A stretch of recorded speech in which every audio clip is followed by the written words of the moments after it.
Diakhar Faye dans son traditionnel discours à la nation mbokk yi ñu jóge donc ci déglu ki nga xamante ne ni mooy njiitu réew mi di Bassirou Diomaye Diakhar Faye mu doon àddu jëmale ci population Sénégal yëpp dégg nañ ay kàddoom. kon mu mel ni bëri na ay attentes yu ñu fi amoon avant ñuy démarrer bëri na ci aussi ay questions yoo xamante ne nii junjoon nañ ko bi ñuy tàmbali dugg na ci naam xuusu ci ndax c'est un simple discours comme on l'a dit mais yu ci bëri àdduna ci wax gannaaw bi mu jëlee cant ak ngërëm jëmale ko ci ñi nga xamante ne nii ñooy suñuy forces de défense et de sécurité nos autorités religieuses mais aussi jëmale ko ci toute la population sénégalaise ñu gis ci taxawaay bi mu gërëm sant fàttali aussi li nga xamante ne nii mooy cëram en tant que président de la République ci biir discours am wax na ci éducation ak formation joxe ci ay bébét yuñ ci am ci 2026 ak réalisation yi nga xamante ne nii jot nañ ko def ci atum 2025 mu naka noonu wax na ci élevage pêche lépp loo xamante ne nii rek mooy ñoŋal Sénégal fàttewul it diplomatie sénégalaise ginnaaw bi nga xamante ne nii jël nañu commission CEDEAO ci ay fan yu ñu weesu wax itam ci li nga xamante ne nii bokk na ci événement yi ñuy xaar ci atum 2026 muy Jeux olympiques de la jeunesse kon mu jaare ci ñaax population bi tey joxe tamit ay dégtal rek ngir ñu mën a waajal xew-xew bu ñu mel ci biir réew mi. bokk na aussi ci kàddu yi nga xamante ne ni moom président de la République yëkkati na ko muy le plan Diomaye pour la Casamance ginnaaw bi mu fa jógee fàttali na li nga xamante ne ni moom la fa def ak projet yi nga xamante ne ni am na ko da nga xam ne duñ ko yemale sax ci Casamance waaye dafa nar a wër Sénégal ci gox yeeg goxaan yi ba dem ci dëkk yi nga xamante ne ni ñoo gën a sori loolu sax la fàttali li nga xamante ne ni mooy électrification rurale ak li nga xamante ne ni mooy wàllu assainissement ñu ngi ci dox yi jéego joxe na itam ay chiffres loolu yëpp di ay kàddu yoo xamante ne ni chef de l'État moo ko tënk kon plateau bi li ko tax a jóg mooy ñëwaat ci discours bi moo tax duma ci xuus damay ànd juste ak ñi nga xamante ne ni ñoom la ñu seqal plateau bi. Alors, avant ñuy dem dans le fond, déjà sur la forme, Monsieur Sylla, globalement, sur la forme, lan nga retenir ci discours chef de l'État, sur la posture, sur le discours de manière générale? waaw jërëjëf soxna Aurel par rapport ak forme bi. donc li gën a attiré sama attention mooy les deux pas bi mu def dem vers le pupitre. Ce sont des pas yi nga xam ne. Pour man c'est au moins pour attaquer l'année au moins mais aussi pour attaquer les préoccupations des Sénégalais parce que dans un discours comme ni nga ko waxee léegi spécialistes yu bëri dañuy gën a jox solo forme bi parce que loolu tax ñuy wax dans le jargon de la communication que un bon texte ne peut pas sauver un mauvais communicant c'est-à-dire quelle que soit l'écriture texte bi forme bi fond bi su fekkee riche na su fekkee ne ki nga xam ne moom moo nekk ci kanamu texte bi il n'est pas en l'aise ci côté gestuel bi ak langage non verbal day trahir fond bi donc looloo tax ces deux pas là dañoo am solo et soo xoolee j'ai bien aimé ça looloo tax ma tuddee ko les deux pas de l'assurance deux pas yi nga xam ne c'est-à-dire c'est comme lors de la deuxième guerre mondiale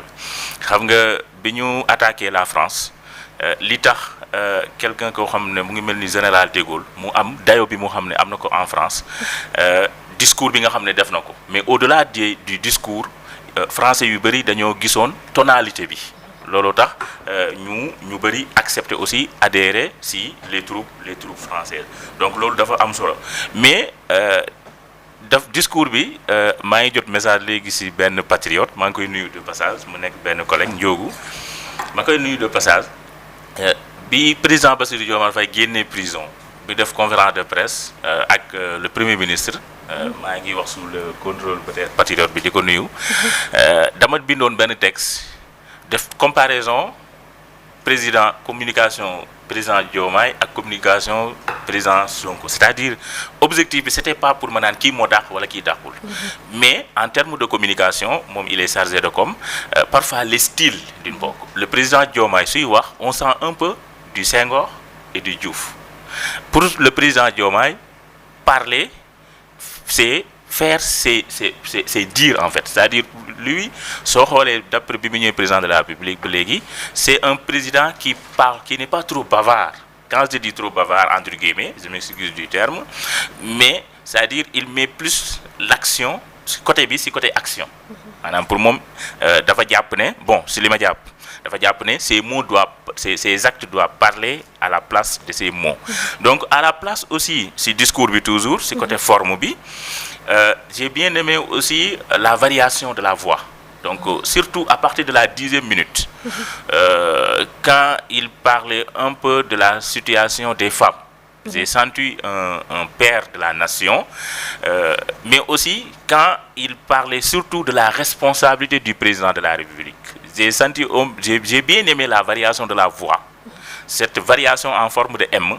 et c'est tellement rassurant d'entendre, de voir un président de la République parler. Parce que maintenant, souvent, parce qu'en tant qu'être humain aussi, le mënul parfait, j'ai vu ce côté gestuel que le président utilise plus la main droite que la main gauche. Donc, je ne sais pas si c'est un tic, mais j'ai vu que la gestuelle des mains n'est pas variée. Donc, par rapport à la tonalité de la voix qui est une tonalité excellente, la variation du rythme, et on voit que c'est un président qui travaille surtout sa communication. Et bi bay ñëw léegi maa ngi doon xool parce que communication nit nekkul looy jàng ci benn jour. Da nga koy xool, c'est un processus. Soo xoolee le président Diomaye bi waxoon à l'hôtel Azalaï, je pense que foofu la biñ ko falee avant muy def passation de service ñu bëri ñu ngi doon critiquer ma ne leen attendez d'ici quelques mois ngeen xool. Donc on voit que c'est un président bi nga xam ne il communique bien, il rassure, mais surtout le côté gestuel. Moi j'aime bien le mouvement de sa tête, parce que soo xoolee au-delà des mots, le regard aussi, le regard du président Diomaye, c'est un regard aussi qui rassure, mais c'est pas un regard. Est-ce qu'on peut dire qu'il a gagné en assurance? Parce que si on compare par exemple le discours du président en décembre 2023 par exemple, gënoon na gàtt tuuti naam c'était autour de 15 minutes, tey c'était près de 20 minutes de discours. Voilà. Donc est-ce que loolu aussi ça ne signifierait pas que il est un peu plus à l'aise maintenant avec la communication? Ouais. Bon, le discours c'est normalement 19 minutes si j'ai bien noté. Oui, c'est 19 minutes, un peu moins de 20 voilà, minutes en fait. Voilà, un peu moins de 20. Maintenant, c'est normal, le discours de 31 décembre dernier, c'était de 2024, il venait d'arriver au pouvoir. Absolument. Donc c'était juste un discours de salutation, pour ainsi dire. Maintenant, ce discours, il devait faire un bilan, mais aussi donner les perspectives. Absolument. Et c'est pourquoi j'ai parlé des 2 pas du début. Les 2 pas marquent les perspectives, parce que les perspectives sont plus importantes pour moi que le bilan. Parce que il faut que le professeur l'a parlé tout à l'heure de la question cette question de la dette amna ou amul. Il faut en 2026, maintenant on est dans le temps de l'action. C'est pourquoi j'ai dit que j'ai bien aimé ce discours-là. Maintenant, côté par rapport aux 19 minutes, moi j'ai dit que en tant que si on compare par rapport aux autres discours des autres présidents de ses prédécesseurs, je pense qu'il est dans la moyenne de ce qui est normal. C'est-à-dire ce n'est pas très court, ce n'est pas très long. Parce qu'en communication aussi, il faut permettre aux gens de bien suivre, mais aussi il faut donner le maximum d'informations pour permettre aussi ñi nga xam ne ñoo lay déglu ñu mën a analyser am assurance xam ne voilà notre capitaine fii la jëm et il a donné les gaz et les signaux de 2026. D'accord, merci beaucoup. Pour dalalaale ko en même temps, je rappelle que ñu ngi également ak monsieur Abdoulaziz Zoumarou, moom mooy chargé de communication Pastef Guédiawaye, et justement en tant que chargé de communication déjà ñu ngi lay dalal Abdoulaziz Zoumarou. Ñu bëggoon am également sa impression, ses premières impressions en tout cas sur la forme du discours du chef de l'État. waaw salaamaaleykum wa rahmatullah, maa ngi lay nuyu Soxna Ourey di nuyu sa invité yëpp di am vraiment plaisir ñëw commenter ak ces brillants experts là discours suñu président de la République le président Bassirou Diomaye Diakhar Faye. Alors man fi may commencer rek mooy fu nu ko sa invité bi waxee mooy le président Bassirou Diomaye Faye, en tout cas man bokk na si ma njëkk seetlu ci moom mooy c'est quelqu'un qui apprend vite. Xam nga àdduna moom lu am solo mooy kenn juddul man lépp, mais avoir cette capacité de s'adapter de se mettre en tout cas dans les habits parce que président doo ko juddoo waale et moom dans le contexte sax bu mu nekkee président dafa xaw a du loo xam ne da ko préparer sur plusieurs années. Donc le candidat de PASTEF c'était le président Ousmane Sonko c'est concours de circonstances moo tax président Sonko mu dul woon dem moom ñu joxoñ ko mu nekk notre candidat donc il a su très tôt xam nga ou bien très vite s'adapter xam nga au début c'était peut-être c'était pas trop parfait mais moi ce que je retiens de lui c'est quelqu'un qui apprend vite du communication rek moi je le suis sur beaucoup de sujets yoo xam ne c'est pas forcément ay sujets de prédilection sur le plan du numérique des fois je le vois développer yenn aspect tu sens que kii kuy gëstu la ak kuy jàng lu gaaw la donc vraiment sur la forme je pense que voilà c'est bien il a communiqué il a parlé avec assurance il a aussi dégagé benn sérénité ak aussi benn sincérité dans le discours parce que souvent c'est très important booy wax dañoo war a sentir ne yow li ngay wax li nga gëm la parce que ñëw lire discours rek te comme ni mu ko waxee ci sa expression faciale ci ñi ngay def sa gestuelle gisuñu ne yow li ngay wax on peut facilement détecter que yow li ngay wax nii c'est juste qu'il fallait faire un discours nga def ko mais on sent que c'est quelqu'un aussi qui mesure place bu ko yàlla teg voilà à travers le discours je retrouve cette humilité buñ ko xamee woon mu xam ne nag parce que président moom njiit yàllaa koy fal et je pense que exemple la le président Bassirou Diomaye Faye exemple la pour ñun ñu xam ne njiit yàlla moo koy fal maanaam yàlla mooy décider ne diw mooy nekk président de la République donte mën nga def mais bu ko yàlla tuddul rek te bu ko yàlla tuddee nag fu mu koy jaalale sax yow doo ko yëg donc et des fois bëri na ñoo xam ne xëy na dañuy dem ba nekk président de la République ñu fàtte loolu je retrouve en tout cas à travers le discours bi ma dégg nii je retrouve quelqu'un qui se rappelle que ginnaaw yàlla donte y a un parti politique y a un homme derrière qui l'a soutenu, son frère de parti, le président Ousmane Sonko, qui l'a désigné comme candidat de notre parti. Mais je pense que moom tamit xam na ne avec humilité que yàlla ko fi teg. En tout cas, je trouve ça au niveau de la forme ci discours am loolu daal laa si gën a jàng. D'accord. Merci beaucoup monsieur Zoumarou. Je me tourne vers monsieur Sène pour poser une question sur les grandes annonces. Tey jii bi nga dégloo discours bi ba pare yan annonce moo la ci gën a marqué. jërëjëf soxna Ourey discours bi je crois que lii sama naataango yi wax ci forme bi man dama koy dëggal on sent un président de la République boo xam ne léegi mu ngi ci toogu bi sol na mbubu président dëggantaan am na assurance et li mu wax nit mën na ko dégg balaa ñuy commencer bi nga ma laajee samay attente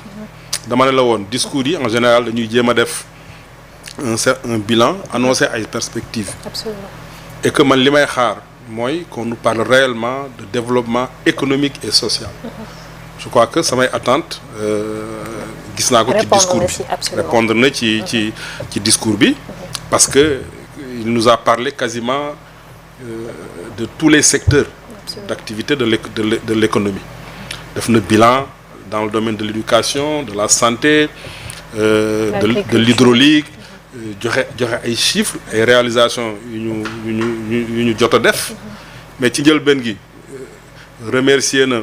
les forces de défense et de sécurité,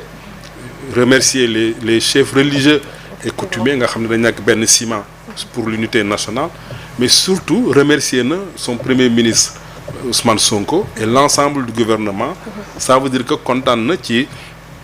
l'activité gouvernementale, kontaan na ci ay ministres am, kontaan na ci premier ministre am ni ñuy doxalee réew mi. Bu mu paree ci bilan boobu nga xam ne wax na ci beaucoup de domaines joxe ay chiffres en termes de milliards yu ñu def dans l'éducation, dans la santé, etc. ñëw na nag ci perspective yi bi mu ñëwee ci perspective yi également def na le même exercice à savoir secteur d'activité yëpp muy santé muy éducation muy hydraulique muy agriculture dans le sens large certainement parce que dégguma ko mu spécifier par rapport à l'élevage et à la pêche wax na milliards yi nga xam ne war nañ ko ci dugal éducation vaincre les abris provisoires dans l'enseignement supérieur par exemple les constructions qu'il y a au niveau des universités, le recrutement d'enseignants, que ça soit au niveau du secondaire et de l'élémentaire, 2000 enseignants. Dans le supérieur, bi nga xam ne ci la nekk wax na 500 enseignants chercheurs yoo xam ne concrètement ñu ngi leen di recruter fi fu mu nekk nii. Donc voilà, samay attente ñëw na. Mais nag c'est un discours. D'accord. C'est un discours, c'est des promesses. C'est un discours, c'est des projections. Maintenant xëy na déwén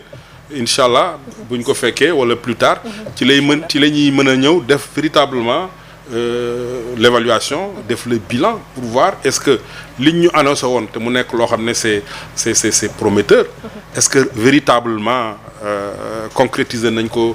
sur le terrain. Je crois que première impression yi laa am ci discours bi pour le moment. Tout à fait. Alors madame Paye yow tamit ñu dégloondoo discours bi mu bëri ponk yoo xamante ne nii laal na ko xëy na yu la ci war a intéressé mais bëggoon naa aussi déglu particulièrement si ñaari point mooy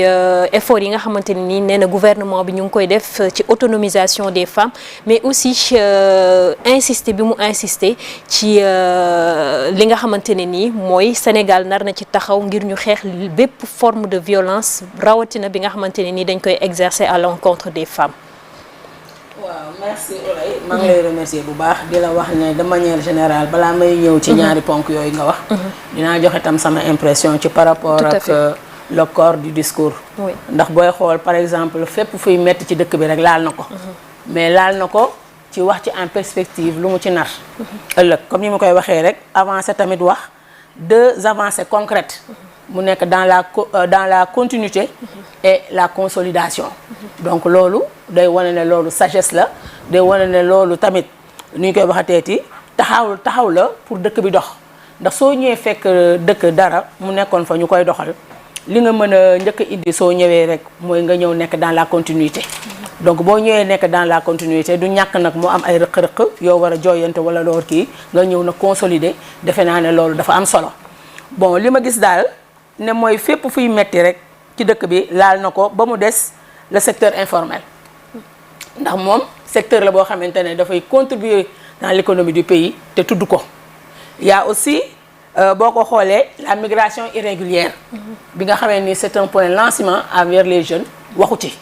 li tax waxu ci nag xëy na loolu ay questions yu ñuy poser la mais de manière globale daal fépp fuy metti ci dëkk bi laal na ko ba mu des le secteur informel ak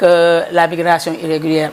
maa ngi doon xaar tamit mu wax ci jafe-jafe yi ci wàllu fiscalité yi ñu imposé nii ak wàllu ki énergie bi fiscalité yeeg énergie bi mais tamit waxu ci xëy na tamit li mu wax nag ñàkkul solo parce que li mu wax lu am solo la parce que li ma la waxee rek mooy laal na fu nekk am na ay avancées am na ay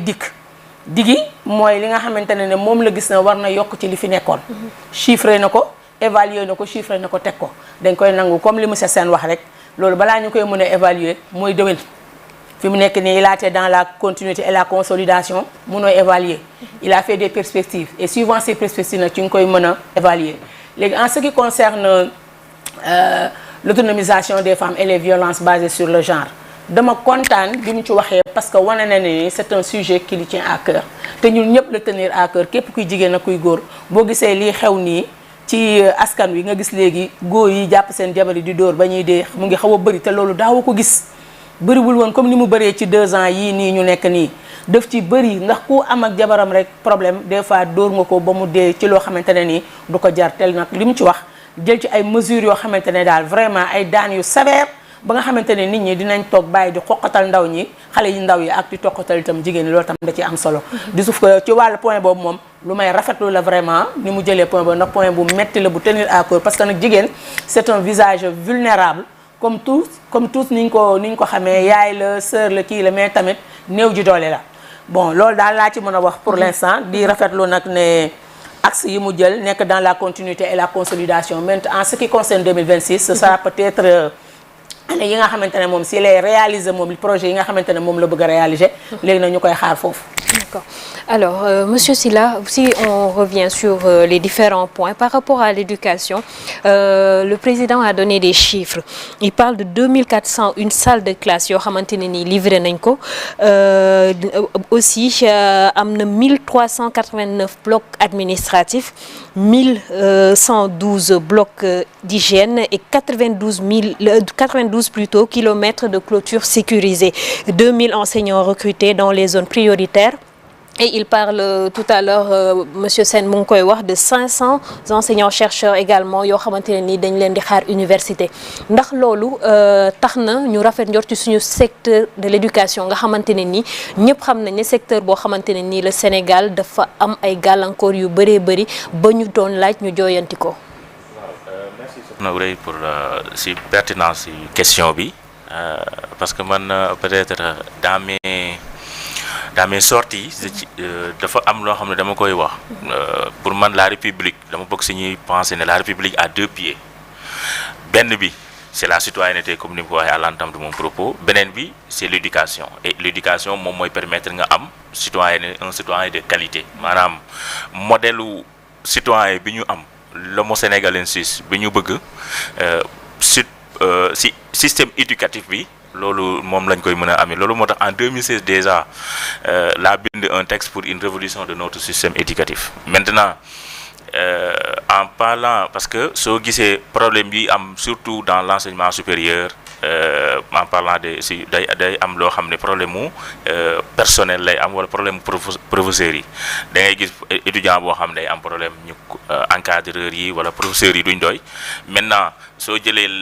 il a beaucoup parler si côté éducation donc de façon générale et bokk na si point yi ma doon xaar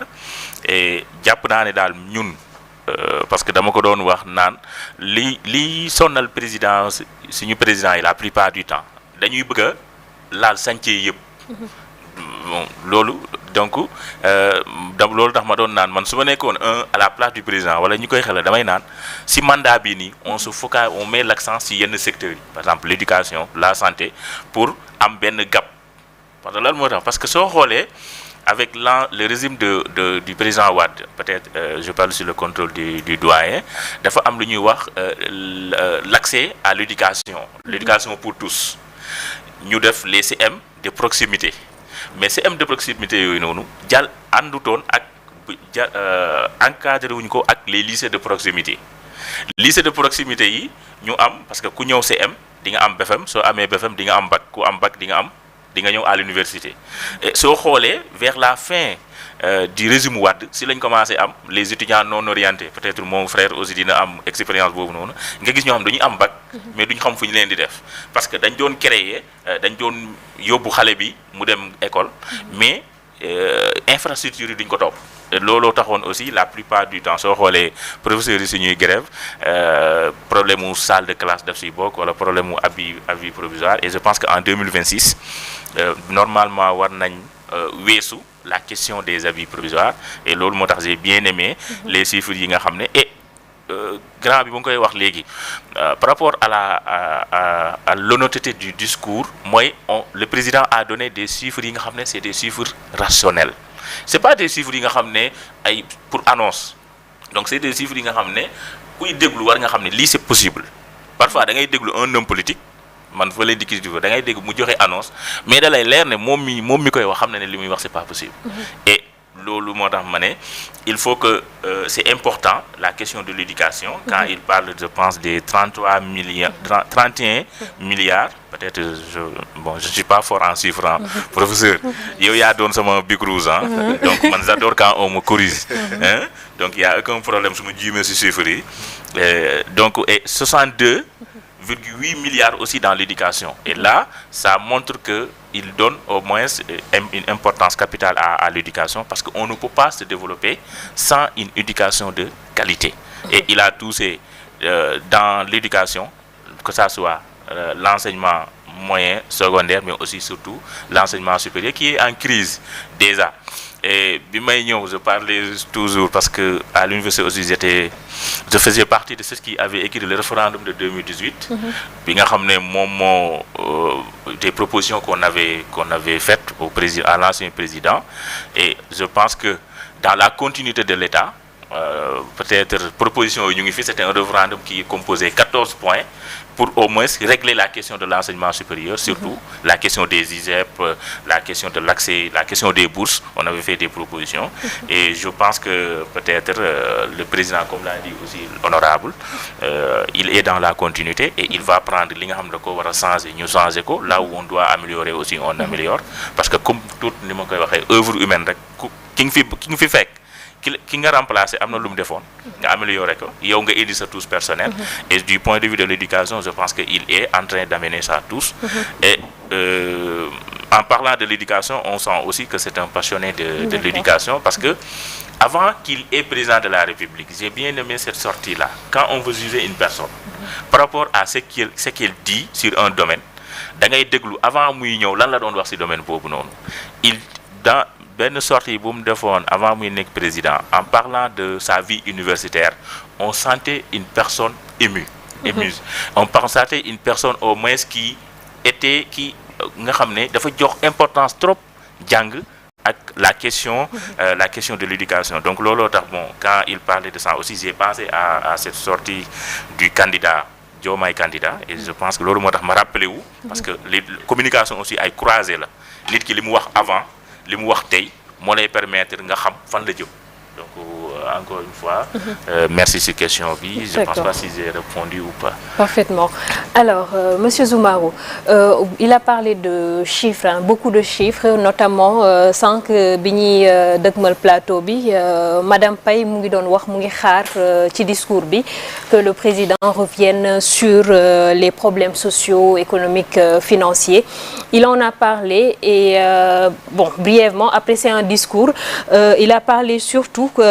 des ménages, donc de la réduction des prix qui nous a quand même coûté 342 milliards 500 millions en 2025. Mais on a comme l'impression que ça ne se sent pas parce que parfois la population continue de se plaindre, dëkk bi dafa metti, dundu gi dafa cher. Donc qu'est-ce qu'il faut concrètement en fait pour que ñu yëg ne vraiment gouvernement bi mu ngi accompagner population bi peut-être qu'il a rassuré également en parlant de la reprise des bourses de sécurité familiale mais aujourd'hui li xew mooy en 2025 déglu nañ population yi ñuy ñaxtu bu baax ci vie bi ni mu chéré moom mu annoncé ne am na ay réductions yu ci am est-ce que ça veut dire que en 2026 il faudra faire davantage d'efforts? Waaw, c'est le rôle de toute façon naturel du gouvernement de toujours faire des efforts pour on va dire gën a yombal dundu population bi loolu mooy rôle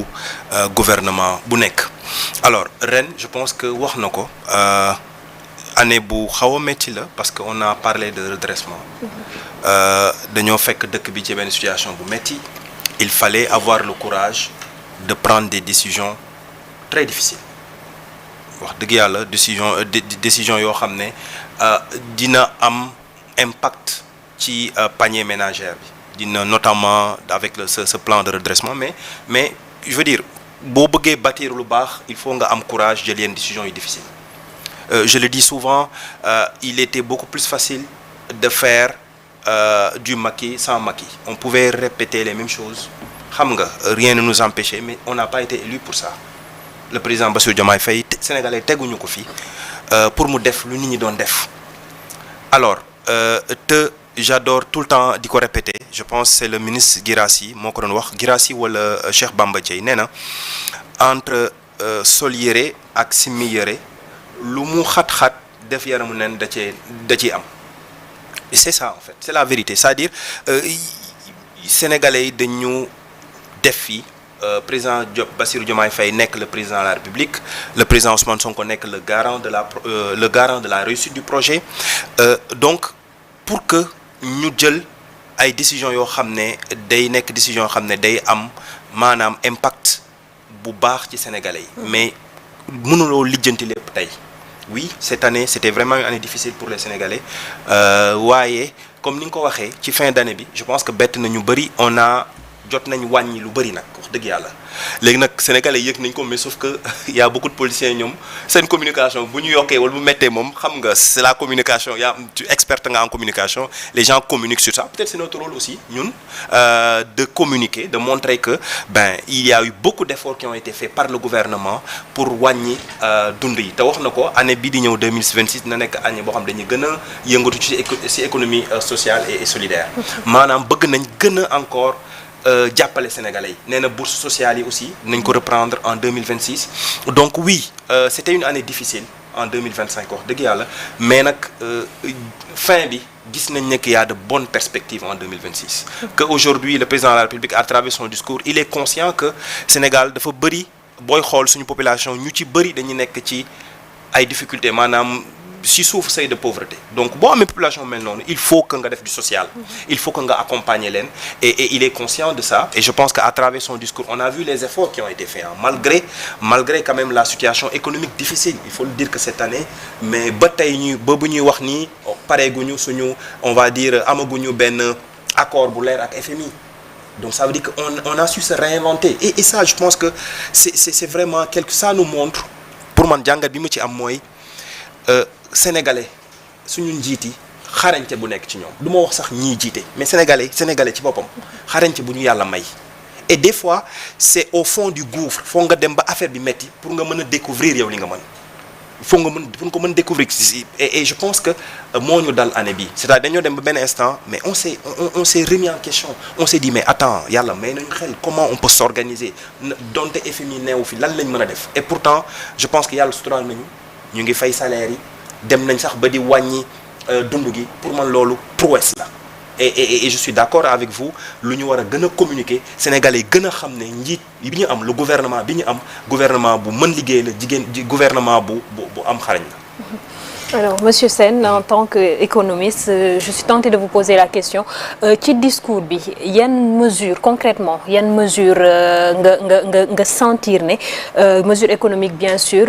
évoqué nañ ko et est-ce que aujourd'hui yaakaar nga ne c'est pertinent à défaut yow lan nga doon xaar concrètement c'est vrai c'est un discours mais dans peut-être ci année 2026 bi lay dem mais déjà en 2025 li ñu jot a gis wàññi dundu gi construction salle de classe yi alors que les gens continuent de se plaindre il y avait le débat de la dette on en parlait tout à l'heure aujourd'hui yaakaaruñu woon ne on peut nous servir un discours boo xamante ne nii dinañ ci am autant de chiffres parce que les Sénégalais avaient l'impression que dara doxul en réalité alors que bu ñu dégloo discours bi il y a des chiffres qui prouvent que il y a des choses qui ont été faites yow en tant qu'économiste tey jii lan nga ci xalaat ban lecture nga ci am. Bon yaa ngi may wax ba léegi sànq ba léegi en tant qu'économiste bon, je suis plutôt spécialiste en ingénierie financière xam nga sama spécialité c'est plus sciences de gestion. D'accord. Donc si je dois expliquer mathématiques laa def d'abord ensuite tout ce qui est sciences de gestion audit comptabilité spécialisation en ingénierie financière qui est une discipline transversale donc il faut nga laal ci économie mais en réalité l'ingénierie financière c'est tous les outils et les opérations permettant de financer les grands projets Absolument. Les entreprises de façon optimale donc affaire au financement donc mais par rapport à sa question je crois que nit ñi ñu ngi ci ay difficultés c'est indéniable mais maanaam kenn mënu koo weddi parce que comme nit ñi ñu ngi koy wax ñu ngi koy dund mais régime bi nekk en place nii dañ fi fekk benn situation monsieur Zoumarou évoqué na ko parce que boo jëlee pouvoir yoon moo ne il faut nga càmbar li nga xam ne moom nga fi fekk te biñ ñëwee ay difficultés yu rëy lañ fi fekk notamment en termes de finances publiques les problèmes de la dette et autres ba mu nécessité ñu mettre en place un programme de redressement pour pouvoir maintenant impulser les projets yi nga xam ne moom la ñu war a financer ba nga xam ne moom mooy créer de la valeur c'est-à-dire que nit ñi difficultés yi sax si je veux pas être trop pessimiste mënagul jeex léegi parce que il faut que ñu am jot boo définir une politique économique définir ay stratégies yoo war a teg pour nga dem vers le développement dafa laaj un temps de latence dafa laaj benn diir goo xam ne ci ngay mën a ñëw nga implémenter teg ay projets structurants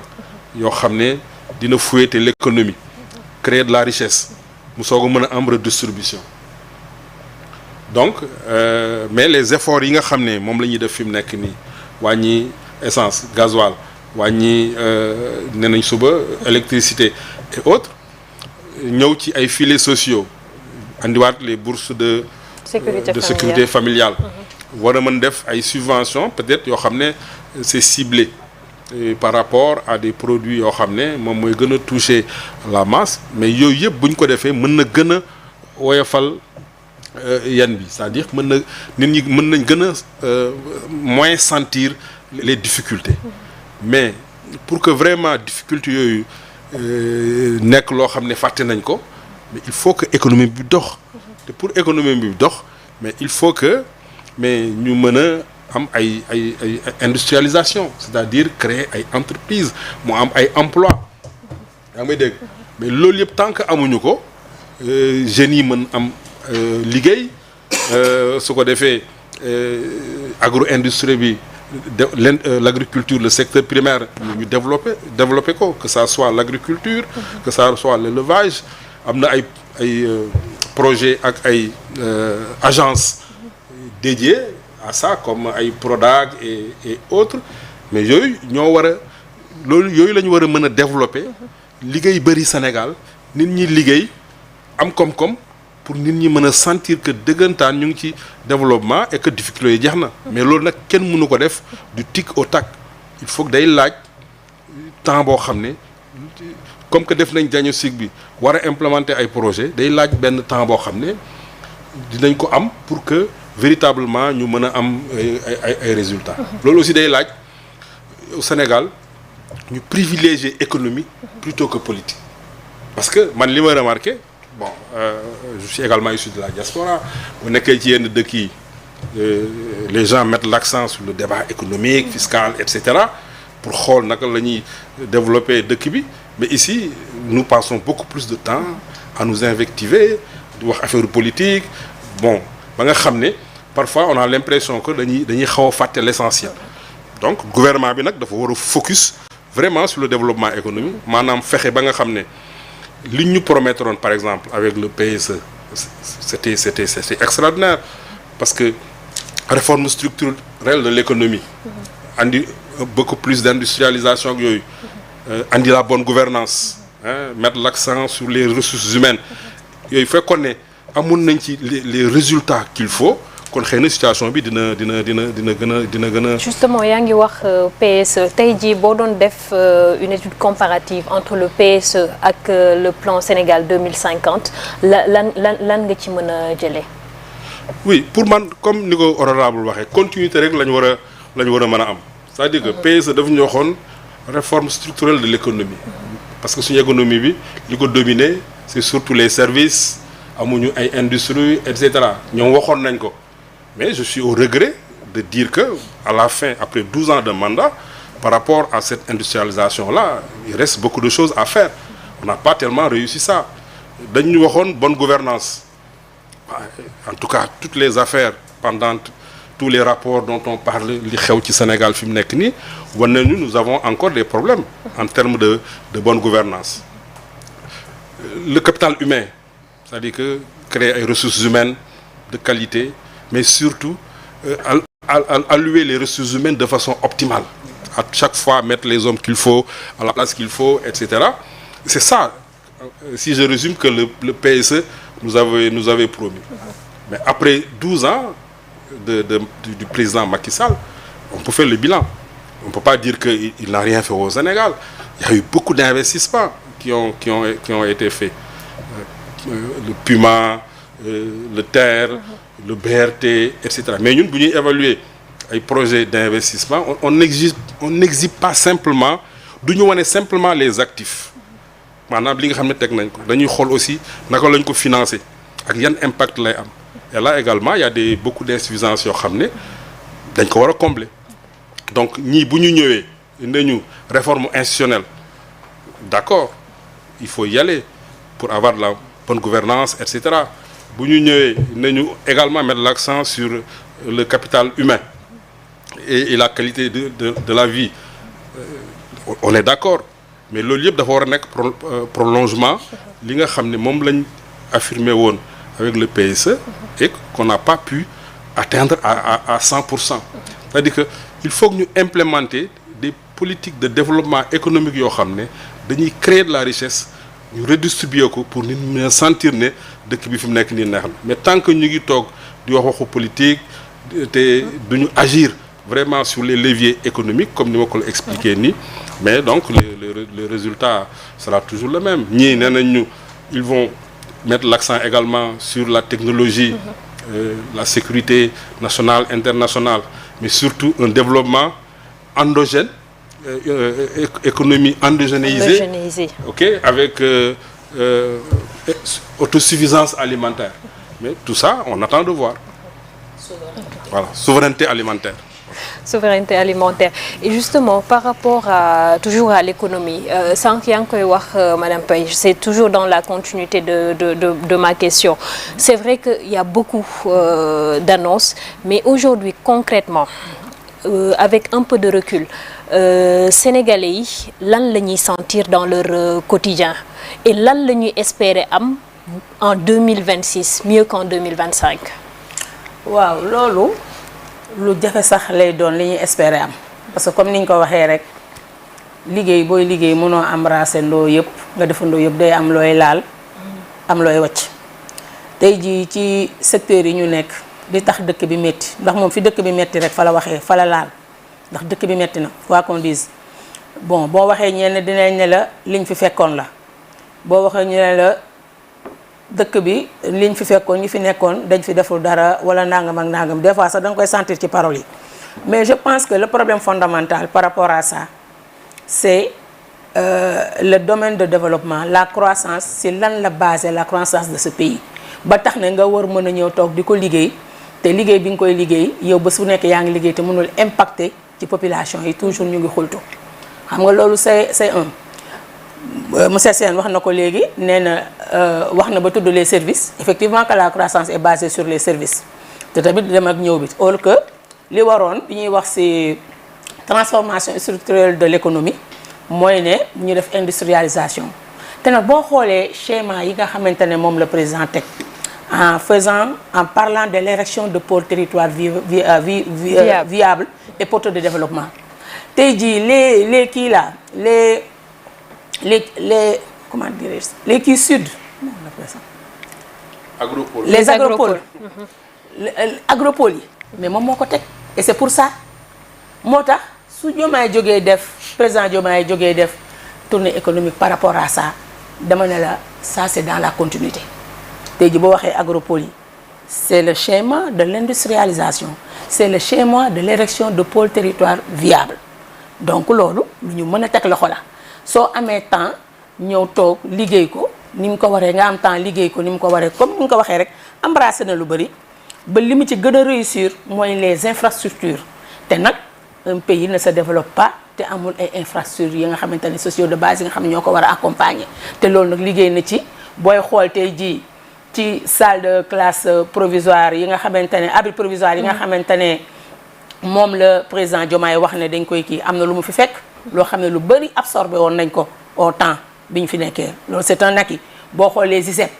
yooyu yëpp ça a trait à l'éducation supérieure et à l'éducation moyenne te yooyu yëpp dafa ndongo tey jii booy xool ay remise lay nekk parce que am na lu fi nekkoon ba pare ñu koy rafetlu beneen bi may ñëw ci wàllu éducation mooy éducation même boo ci defee 62 milliards virgule 8 te refondé woo ko fondamentalement du dem ndax refondation bi day ñëw ci wàllu curricula yi. justement ñu ngi wax na ko ñu ngi ci réforme curricula yi day ñëw ci wàllu curricula yi day ñëw tam ci wàllu formation des enseignants parce que tamit loolu boo gisee sama avis boo gisee jàngale bi périclité c'est la formation manque de formation des enseignants moom moo ko indi ma noonu laa ko jàppee beneen bi day ñëw ci l'inadéquation entre la formation et l'emploi tey jii Sénégal lan la soxla ci enseignant ci yenn secteur la ko soxla on a beaucoup de diplômés sortis de l'université qui ont reçu des formations académiques et qui se sont retrouvés au chômage parce qu'ils n'ont pas été formés à travailler. Donc yooyu yëpp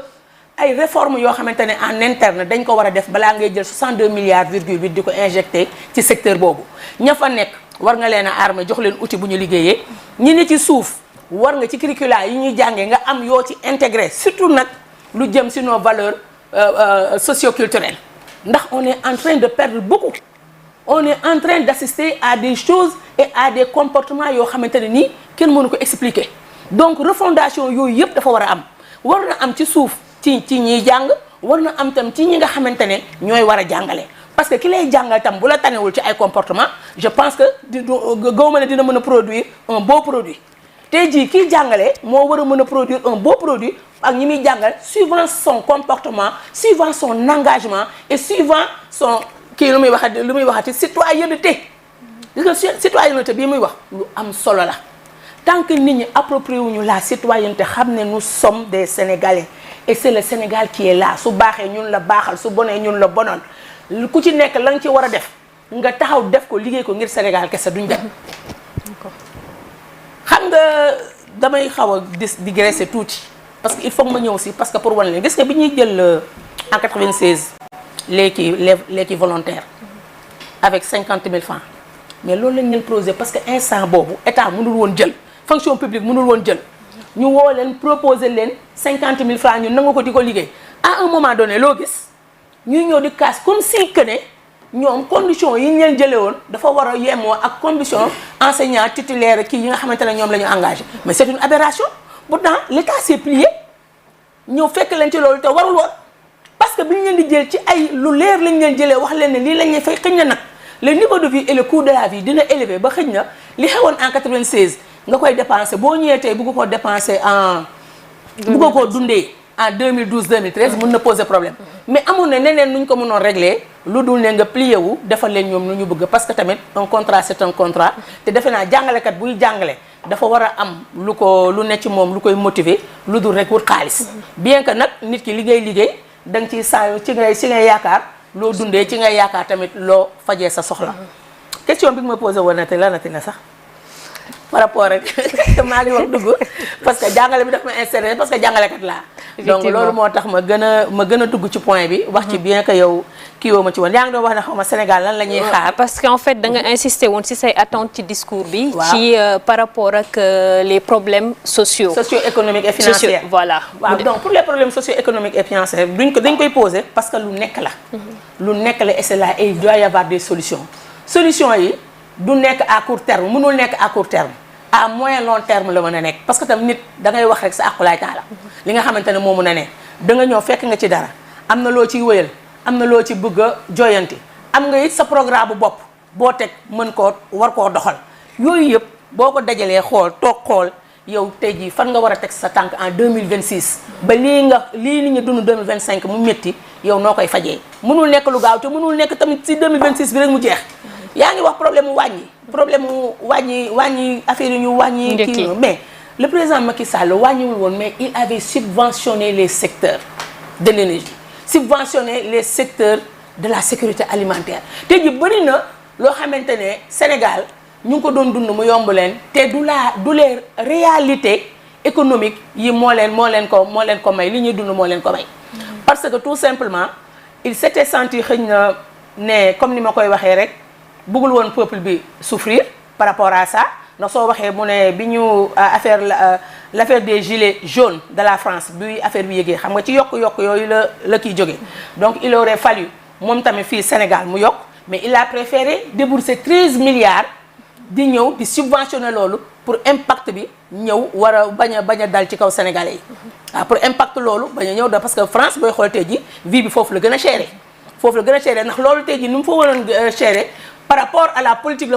mondialisation bi nga xamante ne nii moom la ñuy teg di koy doxal mu doon nit lu déplorable tey jii bu mettee France war a metti Sénégal war a metti Cameroun war a metti kii te bokku leen les réalités socio-économiques yi ngeen xamante ne yéen a ngi koy dund loolu defe naa c'est une aberration donc ce qui veut dire que ne bi loolu amee moom il a préféré subventionner à hauteur de 13 milliards pour que affaire bi bañ a impacter ci kaw Sénégalais yi donc tey jii su ñëwee tey ci présentement nii la continuité et la consolidation et les perspectives annoncées par le président Diomaye je pense que il aura des esquisses de solutions mais pas des solutions définitives dans la mesure où dara xëyul rek sotti ci benn fan. donc jamais rafetlu dal bi ak teeyaay bi ak ni mu ko waxee ak yéene bi ndax da nga koy sentir ci biir wax ji mais ça n'empêche pas de voir la réalité ou bien les réalités en face. et pays yi dëkk yi dañu am ay lëkkaloo yoo xamante ne dañ ko am seen biir ba tax na am na yu bëri soo ko bëggee def sa dëkk sax doo ko mun da ngay am li lay tënk par rapport ak coopération yooyu nga def par rapport ak convention yooyu nga signé yooyu nag ay problèmes yoo xamante ne nii xëy na le commun des Sénégalais duñ ko xam mais nit ñi dañ ko war a xam ne benn pays nekkul maître de lui-même ba toog ni mu bëggee économie am doxee ko wala ay finance am doxee ko mu doxee ko noonu par rapport ak lëkkaloo yi ñu am ak fu nekk on a la CEDEAO on a l'UEMOA on a l'Union africaine on a aussi les coopérations internationales te lu nekk rek signé nañ fa yoo xamante ne nii tey jii dafa am ci lu mu ñuy tënk même dans le commerce OCDE am na yoo xamante ne nii signé nañ ko te dafa am ci lu mu ñuy tënk te bokkuñu ni ma koy waxee les réalités socio-économiques et financières ay nit ñu yem mbagg yem tolloo ñooy yem bokk la ñuy dund bokk xam ko ñoo koy bokk dund ñi ko yem Afrique ñoo war a seen bopp lëkkaloo ñoom seen bopp ànd seeni réalité ànd ko dund ko te bañ a xool leneen. il faut que yooyu dirigeants yi fi nekk di koy xool di koy bàyyi xel te xam ne loolu dafay impacter toujours su ñun défavorablement te duñ ci mun dara parce que ay lëkkaloo yu ñu signé la ba pare. D'accord alors teg na ci sànq loxo la question de la jeunesse parce que le président l'a dit dans son discours la jeunesse est le moteur il a dit de la transformation de notre nation aujourd'hui dafay toucher aussi problème mu chômage bëri na jeunes yoo xamante ne ni tey amuñu liggéey c'est vrai on a wax na ci wàllu mbay mi effort yi ñu ci def ba nga xamante ne ni indi na liggéey yu bees recrutement yi aussi xëy na dina am pourcentage bu muy jël ci ndaw ñi nga xamante ne ni ba léegi amuñu liggéey mais mu mel ni dafa des lu lee sax xam naa moo tax sànq madame Paye di wax waxu migration irrégulière bi parce que aujourd'hui on semble l'oublier mais le phénomène continue pourquoi parce que jeunes yi ba léegi amaguñu lu leen téye ci biir réew mi tey jii yow en tant que jeune yan perspective nga gis wala yan politique nga gis ne moom la ñu war a def en faveur de la jeunesse pour gën a mën a améliorer xëy na du xëy sotti il y a énormément de jeunes qui n'ont pas de travail mais au moins pour réduire le gap. waaw merci encore soxna Ouleye j'aime bien manière bi ngay amorcer say questions donc j'adore ça parce que un problème bien posé parfois facilite un peu la recherche de la solution loolu vraiment lu ñuy magnifier la. Merci. Maintenant par rapport ak les jeunes honorable mu ngi koy wax léegi gis nga la question de l'emploi la question du chômage des jeunes mënuñ koo régler sans régler le rapport bi am entre éducation ak emploi soo jëlee le système éducatif sénégalais man classe bi ma gën a jege on prend la classe de la terminale élèves yi au mois d'octobre lan lañ koy jàngal les conséquences de la deuxième guerre mondiale première guerre mondiale guerre froide professeur bi gën a jàmbaar dina si def 3 mois la leçon qui parle du Sénégal en terminale c'est la 19e leçon professeur bi gën a jàmbaare fascicule la koy jox élève bi pour au moins éviter bañ ko koo jox pour mu dem examen ñu jox ko là mën na nekk une faute pédagogique maintenant soo xoolee on a un système honorable wax na ko léegi on a un système bi nga xam ne on est plus ci théorie ak jàng ce qu'on appelle l'enseignement classique alors que ni jamono day dox on parle du numérique on parle de l'intelligence artificielle tey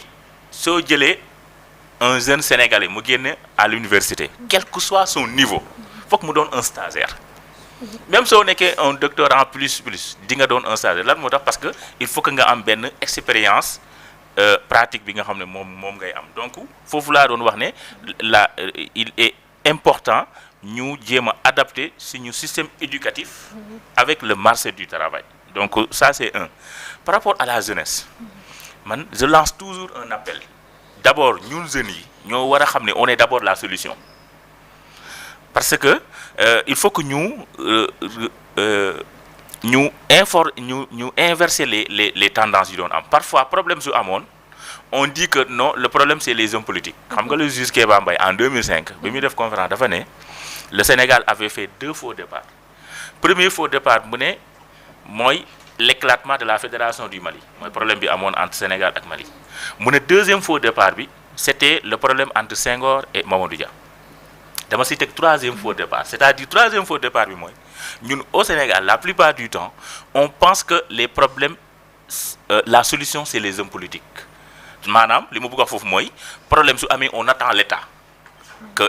par rapport à une question X man ma nekk si koñ bi damay naan non c'est l'État mais man en tant que citoyen ban rôle laa war a jouer su ma nekkee face à une question bien déterminée donc foofu laay waxee ni les jeunes d'abord ñoom ñoo war a wax ne nous sommes la solution lan mooy être la solution maanaam jeune bi nga xam ne jàng na l'enseignement classique il faut que mu xool naka lay réadapter sa formation par rapport ak li nga xam ne moom la jamono laaj tey par exemple man on m'avait orienté au département de philosophie j'ai vu que bon c'est un enseignement très théorique bi ma jeexalee ma première année je me suis inscrit en gestion des ressources humaines ma yokk si aussi par rapport ak sama xoslu ma yokk une formation en communication c'est-à-dire état dalay moo lay jox mu ngi lay balayal defaral na benn terrain mais yow en tant que jeune yow yaay xool aussi comment je vais m'adapter pour que ma nekk une solution par rapport dans ce problème loolu moo tax may naan il faut que nous jeunes parfois su ma koy wax ñu bari duñ may naan non da nga bëgg a wax ne ñu fal ñun ñoo war a travailler à la place non dama bëgg ñu nekk benn coopération buy am entre les dirigeants ak les citoyens sinon suñ ko defee rek day faciliter les choses duñu taxaw di croiser les bras non ñoom defuñu fi dara mais à partir du moment où nga ne man je suis un élément du problème par conséquent je dois être un élément de la solution ça change tous les paradigmes et loolu aussi mooy surtout looloo tax may insister sur la citoyenneté mais pour ñu am ko aussi il faut que ñu def xaalis l'argent fu ñu ko war a def mu ngi koy wax léegi ñu bañ a nekk seulement problème mu mensualité enseignant ak professeurs yeeg mais mu nekk surtout les conditions d'études des conditions de travail mais aussi ñu fexe ba elle a parlé tout à l'heure si ñu inclure nos réalités le professeur Cheikh Anta Diop dans Nation Nègre et Culture mu ngi koy wax dès la préface mu ne l'essentiel pour le peuple c'est de retrouver le fil conducteur qui le relie à son passé astral le plus lointain possible mu ne face aux agressions culturelles face aux agressions du monde moderne l'arme culturelle la plus puissante dont puisse se doter un peuple c'est ce sentiment de continuité historique sentiment de continuité historique boobu nu ñu koy amee mooy que ñu jël suñu réalité locales yi ñu insérer ko dans le système éducatif gis nga soo jëlee les réalités locales nga insérer dans le système éducatif loolu moo lay permettre un jour jeune bi su nekkee un ministre dina xam ne les deniers publics ne m'appartiennent pas doo amati la question détournement doo amati question fi nga xam ne détournement d'objectif wala li nga war a def da nga koy def fi mu war a def et soo defee xaalis bi fi nga ko war a def da ngay régler la question de l'éducation la question de la santé et loolu mooy permettre aussi nga am au moins un gouvernement productif wala une société bi nga xam ne day trouver day au moins am solution yi nga xam ne moom lay xaar ci seen ay dirigeants. Alors, avant de revenir sur la question de l'investissement, Monsieur Zoumarou, à raison ou à tort, on a eu l'impression qu'à un moment dans le discours, le chef de l'État a voulu rappeler beaucoup de choses, sa posture, son rôle. Dem na bay préciser ne du jëndee lenn jàmm ji nga xamante ne ni moom la Sénégal war a am du teg lenn ci kaw Sénégal aujourd'hui ak climat social bi climat politique plutôt bi ñu dund en 2025 avec les suspicions de crise à la tête de l'État est-ce que du woon un message envers ses camarades de parti parce qu'aujourd'hui c'est la réalité au sein du parti PASTEF il y a beaucoup ñuy ci werante la position du président de la République ak la position du président du parti Ousmane Sonko tey jii est-ce que vous avez senti comme peut-être ñenn ñi que à un moment dans le discours il a parlé vraiment à ses camarades de parti. Alors bëggoon naa wax ci éducation yi parce que c'est un sujet très intéressant. Bien sûr, allez-y avant de répondre. Donc en fait parce que je pense que réew comme ñëpp waxee réew du dem sans éducation. Éducation moo gën a important pétrole moo gën a important diamant moo gën a gis nga aujourd'hui entreprises yu gën a mag ci àdduna bi ay Google ngay dégg ay Facebook ak les entreprises qui sont maintenant dans l'intelligence artificielle xam-xam la c'est l'économie de la connaissance. Donc pétrole mun na jeex diamant mun na jeex et loolu nag je pense que ñun ñii di soog a commencer di exploiter loolu dañ ko war a inculquer ci xale yi. parce que y a beaucoup de pays qui ont en certain moment am problème parce que dañoo jàpp ne pétrole beeg jamaa bi ñëw dañ koy séddoo jeex na léegi après bu weer bi dee ku nekk nay jox sa wàll. loolu erreur la ñun fii jeunes yi dañuy laaj seen pétrole. voilà donc ñun au contraire pétrole beeg jamaa boobu dafa ñoo permettre ñu war a def ay infrastructures def ay universités yu baax ay centres de recherche yu baax. xam-xam nag la bonne nouvelle mooy ñun ñëpp ci yem amul aristocratie ci xam-xam. boo gëstoo di nga am xam-xam donc mais nag je suis d'accord ak ñoom li ñu wax et je pense que autorités yu bees yi wax xam nañ ko et d'ailleurs damay wax souvent man j'ai eu mon bac en 2000 la même année que le président de la République ma dem université Gaston Berger alors damay wax souvent ma ne Pastef ak cette génération là Wade am na lu mu ci def parce que ñun en 2000 quand on venait si le président Wade di ñëw jël 40% ne da koy def ci éducation ñun suñu génération ñëpp am bourse mais loolu dafa am impact suñu ay études dafa am impact boo amul bourse normale am nga bourse sociale mais loolu dafa am impact la preuve après ñu xool boo demee ENAM ñu bëri il venait de l'UGB donc des fois damay tooñ gars yi ma ne leen lii c'est réew nii lañ koy tabaxee man dama jàpp ne suñu dëkk yi nga xam ne suñu doole bëriwul c'est-à-dire on doit avoir des plans sur 50 ans comme ay Chine. C'est-à-dire, nous, on ne peut pas se payer le luxe d'avoir des plans chaque 10 ans, 15 ans. Ce qu'il faut avoir, c'est des gens qui vont implémenter ces plans, qui vont les mettre à jour. À chaque fois que nous avons fait élection, nous avons un plan, on doit pouvoir, en tout cas, quelle que soit son appartenance politique, pouvoir se réunir avec Borom Khamkhami. On fait un plan sur 50 ans. Maintenant, chaque 5 ans, chaque quinquennat, on regarde le profil Bougana Amsolo, nous implémenter et on met à jour le plan. Parce qu'on ne peut pas se payer le luxe d'y changer tout le temps. Et pour moi, on doit aller vers ça. Alors, donc lola bëggoon wax ci éducation bi. mais du ma la bàyyi nga avancer si sama question. sans parce que da nga ko évoqué. mu posé woon beaucoup de problèmes aussi récemment. la question des bourses. parce que aussi indi na beaucoup d'incompréhension à un moment donné même ça susurrait que dañu am intention que gouvernement bi dañu bëgg a supprimer bourse yi or la bourse xam nañ fi mu tollu étudiants yi. et on a vu la grève bi ñu am fii récemment. donc nga junj ko sànq muy une question très très très intéressante mu suscité woon aussi débat au sein de l'Assemblée nationale. tey jii lan mooy sa position par rapport à cette bourse justement ak nan la ñu war a mën a def c'est vrai que c'est très dur pour l'État c'est un coût mais aussi nan la ñu mën a def pour que étudiants yi retrouver wu si li nga xamante ne nii moom la ñu leen tàmmal disons. Wow. Alors c'est très important, ça me fait sourire parce que je me rappelle qu'à l'université j'étais un délégué d'étudiants, je dirigeais une grève pour bourse. Donc si 20 ans après je vois un étudiant diriger une grève, donc je peux bien comprendre pourquoi ils le font parce que bourse de femmes solo. Maintenant, donc ça montre aussi que c'est un problème qui revient tout le temps depuis des décennies. Donc c'est pas un problème qui est venu avec le régime actuel. Donc il faut bien évidemment ñu toog xalaat. Ma conviction est que jàng du ñëpp war a nekk docteur du ñëpp war a egg master du ñëpp war a nekk licence am na ñoo xam dañuy am 2 ans technicien supérieur am na ñoo xam dañuy dem licence master am na ñoo xam docteur donc et il faut savoir maa ngi fàttali bi ñu doon nekk université tu voyais ñun des anciens ñoo xam ne ben ils restaient à l'université pour bénéficier de la bourse dañuy toog dañuy farankulaay bu ñu xasee ba lal basang mooy après 2 ans tu redoubles kenn daaxatuñ la. Donc ils sont là, ils bénéficient des avantages, ils ont une chambre, ils ont une bourse, alors qu'il y a le jeune qui vient, qui n'a pas de bourse, qui n'a pas de chambre. Donc pour moi c'est un sujet boo xam ne il faut avoir le courage et l'honnêteté de faire xam nga réew boo koy jiite dans la transparence même partenaires sociaux yi nañ xam parce que kër la mu ngi mel ni borom kër tu as 5000 francs pour la dépense tu appelles tout le monde moi j'ai 5000 francs voici ce qu'on va faire avec les 5000 francs donc mais bu fekkee da ngay nëbbatu wala bokk 5000 francs yi nga jël ci def ci leneen bien entendu les gens vont se rebeller et moi je pense que le président wax na ko en tout cas ñun bu ñu ñëwee transparence ak bonne gouvernance dañ ko jox benn pàcc bu am solo et il l'a dit parce que xam nañ ne réew en Afrique ici surtout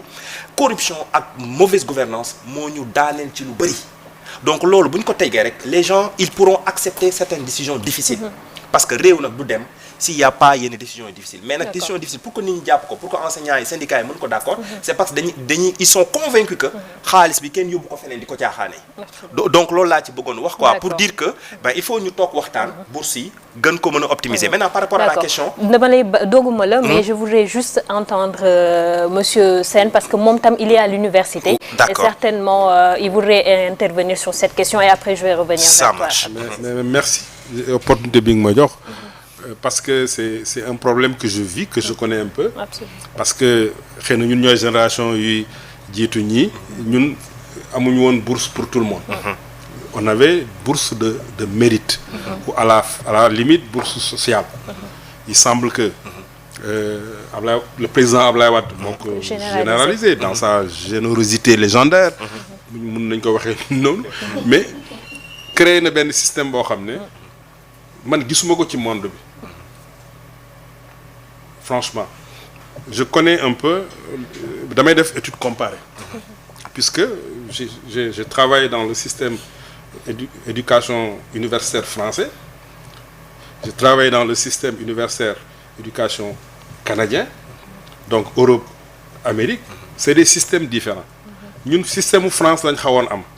maanaam ay bourse de mérite ou bien bourse sociale dégg naa benn député Pastef wax Assemblée nationale il semble que dañu war a supprimer et cetera di comparer Canada pour moi c'est une faute politique c'est une faute politique. Est-ce que c'est pas excusez-moi de vous couper su fekkee c'est la dame Amidia dañoo daggoon discours bi mais elle n'avait pas dit qu'on devait supprimer les bourses tout à fait c'est que dañoo dagg juste mais elle n'avait pas dit ça. C'est pas je pense que kooku xëy na dafa fréquenter Canada. Ah d'accord donc c'est pas c'était l'autre. Voilà c'était l'autre hein. Ah ok d'accord donc je pensais voilà. que après bon elle s'est voilà parce que man par exemple je travaille à la FASEG comme vous l'avez dit avec le master de PNCI avec des étudiants yoo xam ne ñoom ñooy les principaux concernés dama am empathie par rapport ak ñoom parfois dama leen di expliquer lu bari pour ñu xam àddina xam li xew ci àddina bi mais je n'irai jamais jusqu'à dire que nañ ko supprimer jamais mais c'est une réalité boo xam ne ça va continuer à nous poser des problèmes. Parce que ça coûte beaucoup. Oui, ça coûte énormément parce qu'au fur et à mesure qu'on va avancer il va y avoir de plus en plus d'étudiants d'ailleurs même le système d'orientation bi ñu def au niveau des masters là mais man gisuma ko feneen le master pour tous gisuma ko feneen quand vous allez en France dafay am sélection man jóge naa Sénégal dem defi master en France mais bi ma yegsee bokk ci 20 yi les gens me demandaient mais yow nan nga def ba bokk ci soo demee au Canada boo xoolee je compare les systèmes américains européens booy def ay études am na ñoo xam ne ils ne feront jamais de master parce que dañuy laaj ce qu'on appelle une moyenne cumulée au minimum de 3.2 xaw ma am na ñoo xam ne soxlawuñ ko dañu bëgg am seen licence dem liggéey mais day laaj mu am un système éducatif boo xam ne du exclure kenn c'est-à-dire que ñun dañu am système boo xam ne parfois day exclure mais foofu par exemple da ngay am opportunité mën a def leneen comme ils l'ont dit tout le monde ne va pas à l'université mais tout le monde am na fu ñëpp am nañ fu ñu mën a dem mën nga dem collège en France mën nañu ko tuddee les lycées professionnels bu dee au Canada wala États-Unis mën nañu ko tuddee les collèges notamment les cégep au Canada da ngay am spécial mais noonu loolu aussi tamit day ànd ak plein emploi day ànd ak économie c'est-à-dire que tant que économie bi doxul pour nga mën a régler problème yi ngeen doon soulever sànq ay problème chômage des jeunes et cetera mais ça les gens sont en train de faire d'énormes efforts pour changer le visage du système éducatif ñu ngi créer ay ISEP ñu ngi créer mais ba léegi doyagul et on a un flux d'étudiants boo xam ne chaque année dañuy gën a bëri. Est-ce que ce flux-là pour rester dans le sujet le recrutement annoncé des enseignants chercheurs mën na ko régler? Je ne pense pas. On va prendre 500 enseignants chercheurs. Oui. Il y a combien d'universités? 500 enseignants chercheurs. Boo ko jëlee le nombre d'universités qu'il y a, le nombre de filières qu'il y a dans les universités, c'est presque, selon moi, c'est un effort considérable que le gouvernement a fait parce que day am ay incidences sur le budget et incidences financières, mais ça va être comme une goutte d'eau dans la mare parce que les besoins sont immenses. Donc pour revenir au problème de ces bourses-là,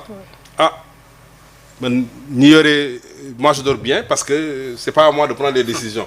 mais ñi war a solutionner problème boobu parce que problème boo xam ne dañ ko fi fekk la mais quand tu aspires à diriger ce pays problème yi nga fi fekk yëpp yow yaa koy régler. Absolument. De ce fait mais c'est un problème extrêmement difficile et compliqué parce que c'est un droit acquis. Absolument. Et on ne peut pas revenir comme ça sur problème. des droits acquis. dafay laaj vraiment ay consensus fort ñi xam ne intérêt Sénégal moo nekk ci kanam ñu jël ay décisions yoo xam ne xëy na nit ñi dañ mais pour l'instant kenn mënul ñëw toog ne rek ne étudiants yi d'ailleurs même avec ces bourses là leurs conditions ne sont pas bonnes. Quand vous allez dans les universités publiques voilà il y a beaucoup de choses à améliorer malgré tous les efforts que les gens sont en train de faire si à fortiori dañ ko ci bëgg a yokk ne dañuy dindi bourse yi là ça va causer un problème. Très dinaa ñëwaat ci yow Zoumarou mais bon juste pour évacuer cette question j'insiste là-dessus parce que au-delà de bourse bi ñuy jot tey jii étudiants yi contre ñu laal sax bourse bi dañuy évoquer souvent le problème social ça veut dire que on vous dira que beaucoup d'étudiants seen bourse dañ ciy jox sax seeni famille est-ce que aussi du impact vie sociale bi ni mu mettee dans les familles mooy répercuté wu dans la vie estudiantine parce que am na ñoo xamante ne ni amuñu privilège chaque mois ñu mën a jot dara ci seeni waajur pour mu mën leen jàppale ci seen dundu biir université nga xëy di fa nekk am fa bon je me mets un peu à la place aussi de ces étudiants là qui tiennent à leur bourse au-delà du fait que mu leen di permettre ñuy dund à l'université am na si ñoo xam ne seeni waajur sax dañu yaakaar ci bourse boobu pour un peu gérer la famille. Bon si c'est le cas c'est vraiment dommage parce que li leen di jox mënul sax régler seen ay problèmes pour que ñoom ñu mën a def seen ay études comme il le faut.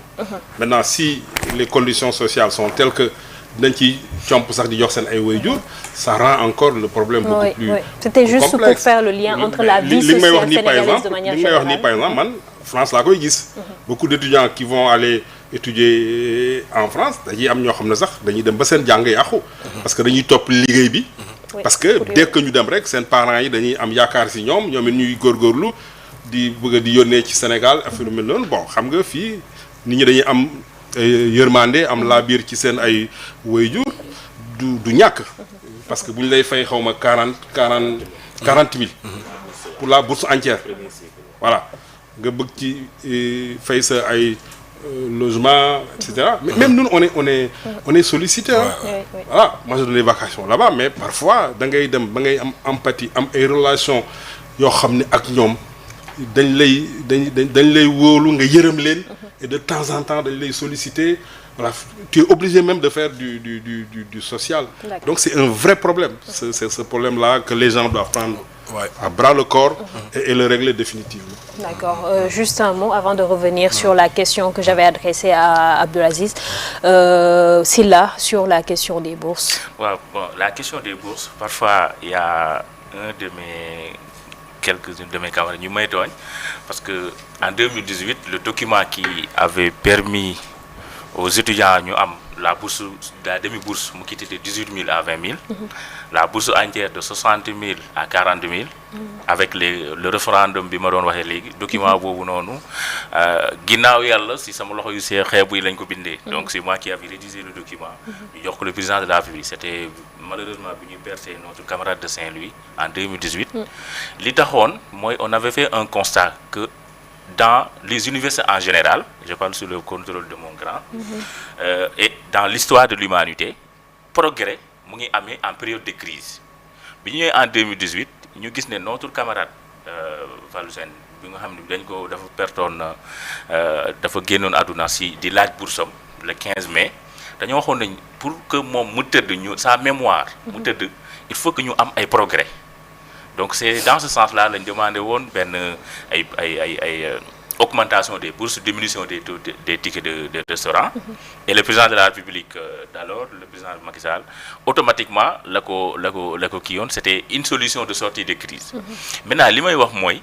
par rapport à la question des bourses wax na ko léegi gis nga le système la base de données des études ñuy fay bourse base de données boobu la ñu war a xool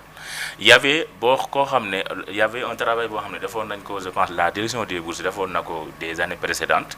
da nga doon gis ñoo xam ne comme tout système au Sénégal ñu ngi fayee ko bourse alors que waruñ koo am am na ñoo xam ne nekkatuñ ay étudiants wala am na ñoo xam ne waruñ ko am et le ministre de l'enseignement supérieur waxoon joxe na une brèche de solution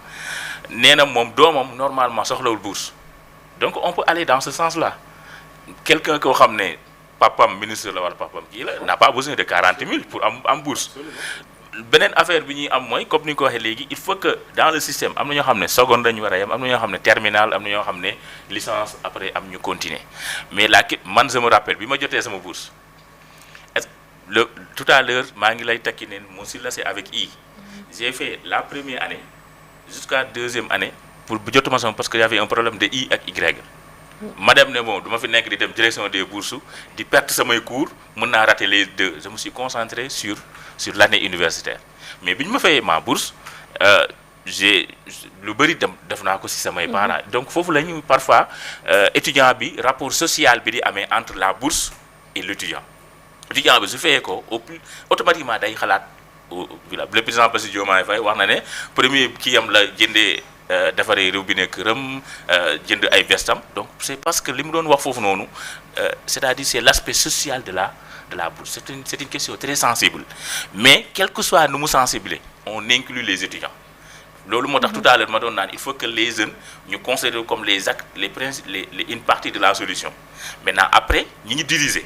ñu mener un discours franc parce que li doon am mooy c'est une question sensible gars yi suñu yëngalee rek ñu gaaw fay après dañuy répéter solution bi di ko répéter problème bi chaque année day ñëwaat donc il faut que ñu trouver une solution définitive solution définitive bi nag mooy régler calendrier universitaire bi donc tant que régler wuñ question calendrier universitaire tey da ngay gis un étudiant boo xam ne si année universitaire 2023 2024 ñëw ba léegi jeexagul année alors que ñu ngi si année universitaire 2024 déggul si beneen donc chevauchement année yooyu noonu day tax ba question bourse yi day teglante donc foog ñu régler question année universitaire suñ ko réglé wul question bourse bi day métti ñu xool aussi question du mérite bi ñu xool aussi niñ koy et là je fais un plaidoyer bu ñu maanaam les acquis buñ ko dindi ku nekk rek na nga xool par rapport ak ba ngay nekk foofu noonu ba ngay nekk étudiant la bourse c'est sensible la bourse vraiment da lay permettre am na ñoo xam ne bourse tax na ñu fayal seen bopp yeneen formation am na bourse tax na aussi ñu réaliser ay mbir yu bëri mais li may wax rek mooy ñu trouver une solution définitive léegi tous les acteurs ku nekk rek indi sa xalaat. D'accord merci beaucoup régler année universitaire yi aussi day rejoindre sànq li monsieur Sène doon wax parce que Sénégal politique bi dafa dominer parce que on remarquera que pour la plupart du temps à chaque fois que les années universitaires mu am gàllankoor c'est parce qu'il y a une situation politique boo xamante ne nii moo koy indi. Récemment, il y avait les événements de 2023. Après la présidentielle de 2012, il y avait un impact. Donc, à chaque fois, c'est pas une chose qui est inhérente à l'université la plupart du temps, mais c'est des situations extra qui viennent en fait impacter sur la vie à l'université. Donc, pour revenir on va revenir sur la question des institutions, mais avant, le message codé. Qu'on peut dire à l'endroit du PASTEF. C'était ma question, Abdoulaziz. Alors, il y a beaucoup qui disent que c'est un message codé. Alors, moi... donc je ne suis pas la seule. Voilà, en fait, bon, j'ai lu. Aujourd'hui, je suis là pour représenter PASTEF. Parce que le président de la République, c'est un militant de PASTEF. Qui fut secrétaire général, qui fut président du mouvement des cadres. Ce parti dont je fais partie et en tout cas a pour président le président Ousmane Sonko qui pour moi je suis dans la gestion de projet dafa am benn notion bu ñuy wax comme on parle de projet aujourd'hui le chef du projet c'est le président Ousmane Sonko il est le garant de la réussite du projet ñun c'est notre conviction en tant que militant de PASTEF. Donc ça veut dire quoi? Ça veut dire que lui président Bassirou Diomaye Faye di def période bi nii nous sommes lui anglais di wax accountable maanaam nous sommes redevables parce que ñun PASTEF ñoo organisé wu suñu président bi muy nekk président ne prison ne ñun kat joxoñ nañ suñu frère de parti bi muy Bassirou Diomaye Faye pour mu nekk suñu candidat donc on ne peut pas se détacher aujourd'hui ma bëgg ko ma bañ ko aujourd'hui lui c'est un militant de PASTEF donc je suis en tout cas on a l'obligation de défendre li muy def maintenant alors wax nga ne en certains moments il y a eu peut-être benn incompréhension alors pour man je le dis souvent c'est-à-dire professeur du ma démentir xam nga contradiction dafa baax su ñuy ànd maak yow lépp lu ñuy wax ñu juboo ci c'est qu'il y a un problème alors moi j'ai même pas besoin de cheminer avec quelqu'un boo xam ne ñoo bokk toujours ni ñu xalaatee qu'est-ce qu'il m'apporte qu'est-ce que je lui apporte j'ai besoin de koo xam ne il pense différemment et je pense que bu ñuy soog a jël nguur gi sax wala boog balaa ñu jël nguur gi le président Sonko l'avait dit nee na maag Bassirou et ñi nekk Pastef ils vont te le dire ah nee na maag président Bassirou Diomaye Faye on a souvent parfois yenn enfin je veux dire du ñu bokk point de vue et comme on dit hein, c'est de la contradiction que jaillit la lumière donc c'est important peut-être nag ku nekk ak noo koy xalaatee y a des gens yu bëgg ruube y a des gens yoo xam ne mais bu ñu accéder au pouvoir yëpp seen seule prière mooy ñaar ñi yàlla nañ def nii c'était ñoom ñoo xam ne la ñuy ñaan yàlla pour ñoom pour que Pastef échoue parce que nag lii c'est inédit quand même hein, qu'on le dise ou pas c'est-à-dire aujourd'hui l'homme le plus populaire l'homme bu gën a am pouvoir politique au Sénégal c'est le président Ousmane Sonko mais il s'avère que le président de la République qui est le gardien de la Constitution qui est le chef suprême des armées c'est le président Bassirou Diomaye Faye donc loolu lii amul woon mais nag moi je me dis que nous à Pastef ni ñu eggee pouvoir mais nañu benn pouvoir de résilience boo xam ne on peut dépasser beaucoup de choses tout en étant focus sur on va dire l'intérêt national tout en étant aussi focus sur ce que nous avons vendu aux Sénégalais parce que comme je l'ai dit Sénégalais balaa ñu jox nguur dafa am discours bu ñu leen jaay et moi je demeure convaincu que parti politique yu fi jaar ñu bëri pour man à la base sooy xool seen ay textes c'est le fond il est bon hein?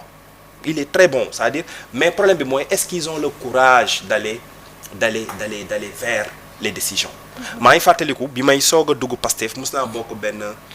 benn réunion mouvement des cadres où on discutait on faisait un peu benn comparatif entre les anciens présidents moi j'avais pris la parole et je demandais écoutez moi je pense pas que Diouf Wade Macky que c'était forcément des gens mauvais am na ñoo xam dañ ma doon xool parce qu'il y a des gens qui veulent tout le temps moi je suis pas dans ça j'essaie d'avoir un esprit libre ma ne leen mais dama jàpp ne en certain moment ils n'ont pas eu le courage de prendre certaines décisions c'est ça qui a manqué à beaucoup d'hommes politiques ça c'est une première chose l'autre chose c'est quoi c'est que comme le disait le poète ou bien l'écrivain chaque génération a une mission tu ne pourras jamais comparer la mission de Senghor à la mission de Diomaye Faye et de Ousmane Sonko bokkul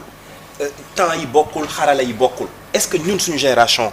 xam nañ lan mooy suñu mission est-ce que am nañ courage bi man gëm naa ne aujourd'hui celui qui incarne le projet muy le président Ousmane Sonko il a le courage d'aller au bout de lu ñu jaay nu mu tudd Sénégalais et je suis sûr que c'est réconfortant qu'il soit toujours là et même bu fekkee parfois le président qui incarne aussi aujourd'hui les institutions jàpp na ne qu'il n'est pas li muy def bokkul ak lu ñu jaay Sénégalais c'est son devoir en tant que président de parti da wax ko le président Bassirou Diomaye Faye aussi c'est le président de la République c'est son devoir aussi je comprends bien son discours quand il dit que je suis le père de la nation je dois m'assurer que Sénégal nekk ci jàmm il est dans son devoir dans son rôle les deux rôles ku nekk ak ce rôle donc pour man li am solo mooy ma conviction profonde c'est que le président Ousmane Sonko aime foncièrement le Sénégal ma conviction profonde c'est que le président Bassirou Diomaye Faye aime foncièrement le Sénégal et il peut y avoir parfois peut-être des approches différentes mais si chacun a l'obligation aussi de défendre son rôle comme je l'ai dit le président Ousmane Sonko c'est le président de Pastef et nous à Pastef on l'avait choisi lui comme notre principal candidat et je pense qu'il a le devoir et le droit de se battre pour être le prochain candidat de Pastef être le prochain président du Sénégal il a ce devoir ñun ñoo ko wax le président Bassirou Diomaye Faye aussi il a le devoir de se battre pour faire un bon mandat faire de bons résultats et nous on a aussi l'obligation de l'accompagner fi may terminer et c'est très important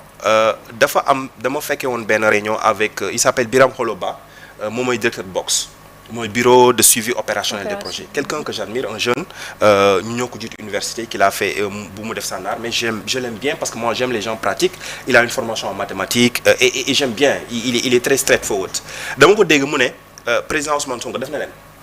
quelle que soit politique bi fi am parce que leur rôle c'est de suivre les projets. Moi je suis un professionnel de la gestion de projet, je sais qu'aujourd'hui on a eu beaucoup de problèmes dans le suivi, dans l'exécution des projets. Au Sénégal on sait conceptualiser mais on ne sait pas exécuter.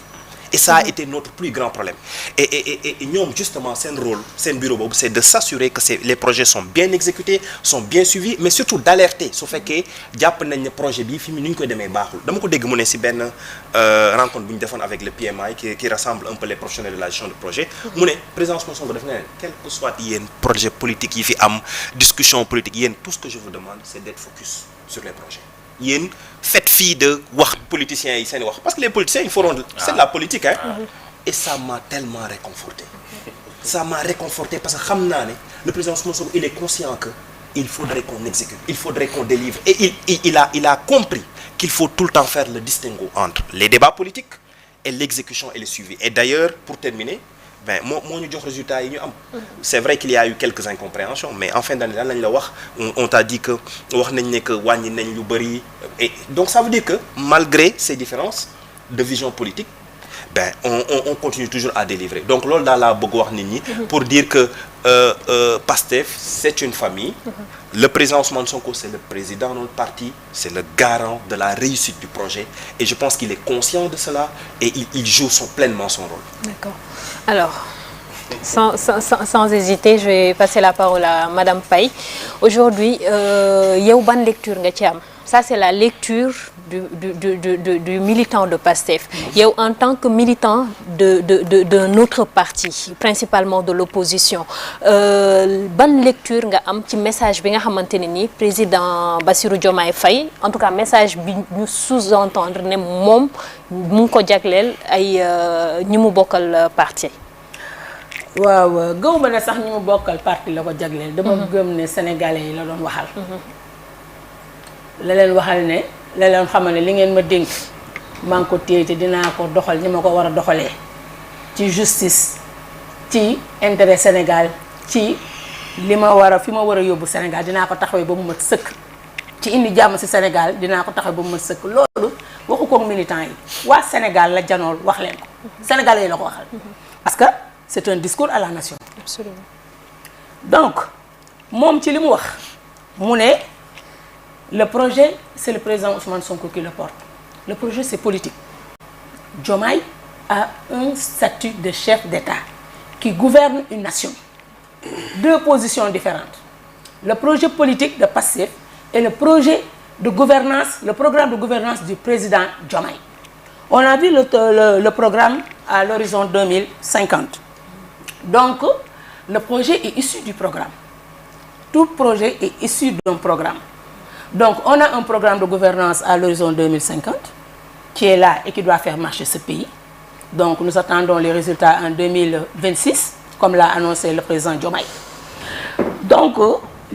bon, juste une question peut-être provocatrice. Le projet est issu du programme, mais étant donné que le programme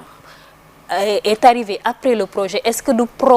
projet bi moo jur programme bi? Non, le projet, j'ai bien dit que le projet était politique. D'accord. Le programme de gouvernance, tu ne peux le faire qu'en étant dans l'État, qu'en étant élu et dans l'État que tu peux faire ton programme de gouvernance. Bien que par annonce, tu peux faire une campagne avec un programme de gouvernance bien défini. Et les gens vont t'élire sur la base de ce programme. Donc on entendrait que le président Diomaye a été élu sur la base du projet de PASTEF. Mais en étant dans la réalité fonctionnelle de gérer ce gouvernement, il y a d'autres réalités qui se sont superposées. D'où il a dit qu'il y a deux mesures concrètes de continuité et de consolidation qui fait que on ne peut pas encore dérouler ce projet. Maintenant, pour la dualité qu'il y a au sommet, je me dis toujours que ce n'est pas une dualité. Et je n'accepte pas qu'on dise que c'est une dualité. Parce que ce sont deux personnes qui sont arrivées, qui se sont soutenues mutuellement pour arriver là où on est. En wolof. Donc, ñoom dañuy ñëw ànd di dox am dara lu ñu gëm ko jaay ko Sénégalais yi jënd ko séduire Sénégalais yi jënd ko ba ñu yéeg ñëw toog donc duma leen mën a nangul ñu am parcours yo pare ñëw fii naan dañu am dualité ça moom je ne vais pas l'accepter et les Sénégalais ne doivent pas l'accepter parce que nag. donc Diomaye est obligé de rester Sonko et Sonko est obligé de rester Diomaye. non xam nga c'est deux statuts différents gis nga kii Ourey yàlla wàccul jox kenn lu nekk ci loxo nit la koy jaarale pour mu ñëw ci nit. benn bi njëkkee na jaar ci loxo président Ousmane Sonko ñëw ci Sénégalais yi nga xamante ne ñoo voté le projet. c'est pas Sonko seulement à la fin Diomaye a été élu président de la République mais ce n'est pas une redevabilité ça ne doit pas être une redevabilité mënul nekk redevabilité envers Sonko. c'est une redevabilité envers la population sénégalaise la nation sénégalaise bien que dañuy wax ne ku santul nit doo sant yàlla mooy li ma la wax rek lu ne am na fu muy jaaree ba ñëw ci loxo nit donc ñoom seen lëkkaloo boobu ñu lëkkaloo woon juboo ba ñëw ànd ba ñëw au pouvoir war nañ mën a bàyyi lépp loo xamante ne dafa nekk différence seen diggante ba trouver ay terrain yoo xamante ne consensuel yoo xamante ne dañuy ànd gouverner. d'accord parce que kenn ki mooy premier ministre kenn ki mooy président de la république premier ministre moom mooy doxal programme projet gouvernement yi maanaam tey jii su gouvernement bi doxee dañu naan kan la c'est le président Ousmane Sonko parce que moo ko yor mais tey jii doo ci génnee le président Diomaye parce que il est chef de l'État moom moo ne ci kaw te moom mooy avaliser te moom tamit moom moo yor ay bigam di signer. xam nga da ngeen wax sànq ci waxu bourse yi ma ciy ñëw du may étudiant waaye dama ciy ñëw parce que am naa ci une idée sànq monsieur Sène dafa wax lu am solo ci affaire système LMD bi nga xamante ni ça a été ouvert pour tout le monde moo tax ma ne la gis nga nit ñëpp yemuñu ay cër te ñëpp yemuñu. gis nga bourse yi li ni problème bi yëpp mooy dafa amul critère de choix le mérite bu njëkk ba bourse yi c'était mérite la woon da ngay ñëw am ay notes yu baax mën a jàng ñu may la bourse issu d'une famille moyenne wala pauvre ñu may la bourse waaw sociale waaw ce qui veut dire que ne yow ses parents yoruñu te yow am nga ay performance yoo xamante ne bëgg nañ la aider nga gën a avancer ñu may la bourse mais critère boobu dindi nañ ko nekkatu fi il faut que nag dirigeants yi fi nekk am courage wu delloo buum ca mboy ga neewuma nga dindi li fi ne nit ñi bu ñu amati mais nga ñëw teg à l'avance dès à présent liy ñëw ci kanam parce que xam nga état du benn fan du ñaari fan nga réformer ko refonder ko ba à ce que tey jii buy ñëw ñi ko yelloo war koo jëriñoo ñoo koy jël parce que kii wax na doomu ministre lan lay doyee bourse doomu DG lan lay doyee bourse mais soxlawuñu ko seen parents yi am nañ ko les bourses dafa am si ñu mu doon dem ñoo xamante ne ñii dañ ko yelloo woon parce que dañu mën jàng ñu may leen chance pour ñu mën a pousser mën a dem jàng seen jàng convenablement donc courage ak volonté politique la laaj pour l'État que mu refondé waat ko waxuma li am nii mu dindi ko ndax problème rek lay indi coow lay indi mais à partir de maintenant qu'ils prennent des décisions et des réformes yoo xam ne allant dans le sens que dorénavant bourse yi kat léegi ñi ciy bénéficier woo mooy ñii jox ko ay critères nit ñi noppalu parce que tamit gouffre bu metti la bon pour avant may ñëw c'est vrai que dañu ñëwaat ci bourse yi mais critères yooyu aussi citoyenneté daf ci am solo mooy li nga doon wax sànq parce que même à l'époque bi mu amee woon bourse sociale yi ñu naan aide ça veut dire que aujourd'hui yow boo amul bourse di nga fexe ba dem uti noo répondre ci critères yi ñu demandé pour nga am aide wala di nga am koo xam ne mën na dugal sa dossier ba nga am aide donc aujourd'hui aussi il faut de la citoyenneté yaa ngi wax ne am na ñoo xam ne seeni mais oui seeni parents mën nañ ko mais aujourd'hui ki war a am bourse ça veut dire que ñun au Sénégal les gens viendront toujours dire que dama soxla bourse même bu fekkee sa parent am na ko doo ko nangu parce que tey jii yow yaa ngi gis rek li ngay nangu mais doo nangu def sacrifice et ça aussi il faut beaucoup d'éducation à la citoyenneté aussi pour que nit ñi xam boo waxee muy bourse sécurité familiale même chose amoon na bëgg ay coow yoo xamante ne ni am na ñoo xam ne dañ doon ñaawlu le fait que ñu koy jox ñoo xamante ne ni xëy na yelloo ñu ko après mënuñu ko apprécier ni à distance mais du ci ñàkk ñoo xamante ne ni dañ koy jël au lieu ñu jox ko ñu koy yelloo ñu jox ko seeni xame wala sax ñi farandoo ak ñoom bon c'était juste un point par rapport à ça donc pour revenir sur la question de la supposée dualité au sommet de l'État di nga ma andiwaat tey ci analyse politique. Quand j'étais dans la diaspora au Canada, j'intervenais beaucoup dans le club de la diaspora. di def ay analyse politique am na seen ay ministres yoo xam ne on débattait souvent. Notamment Fofana et autres. Mais c'est que dañu am un fait inédit bu xew Sénégal avec le couple au sens mathématique, hein, président Diomaye ak le premier ministre Ousmane Sonko. li xew ni mosul am Sénégal lu amoon mooy un leader politique bu moom partem nekk le candidat am tous les pouvoirs ñëw nekk président de la République di choisir ay premier ministre bu ci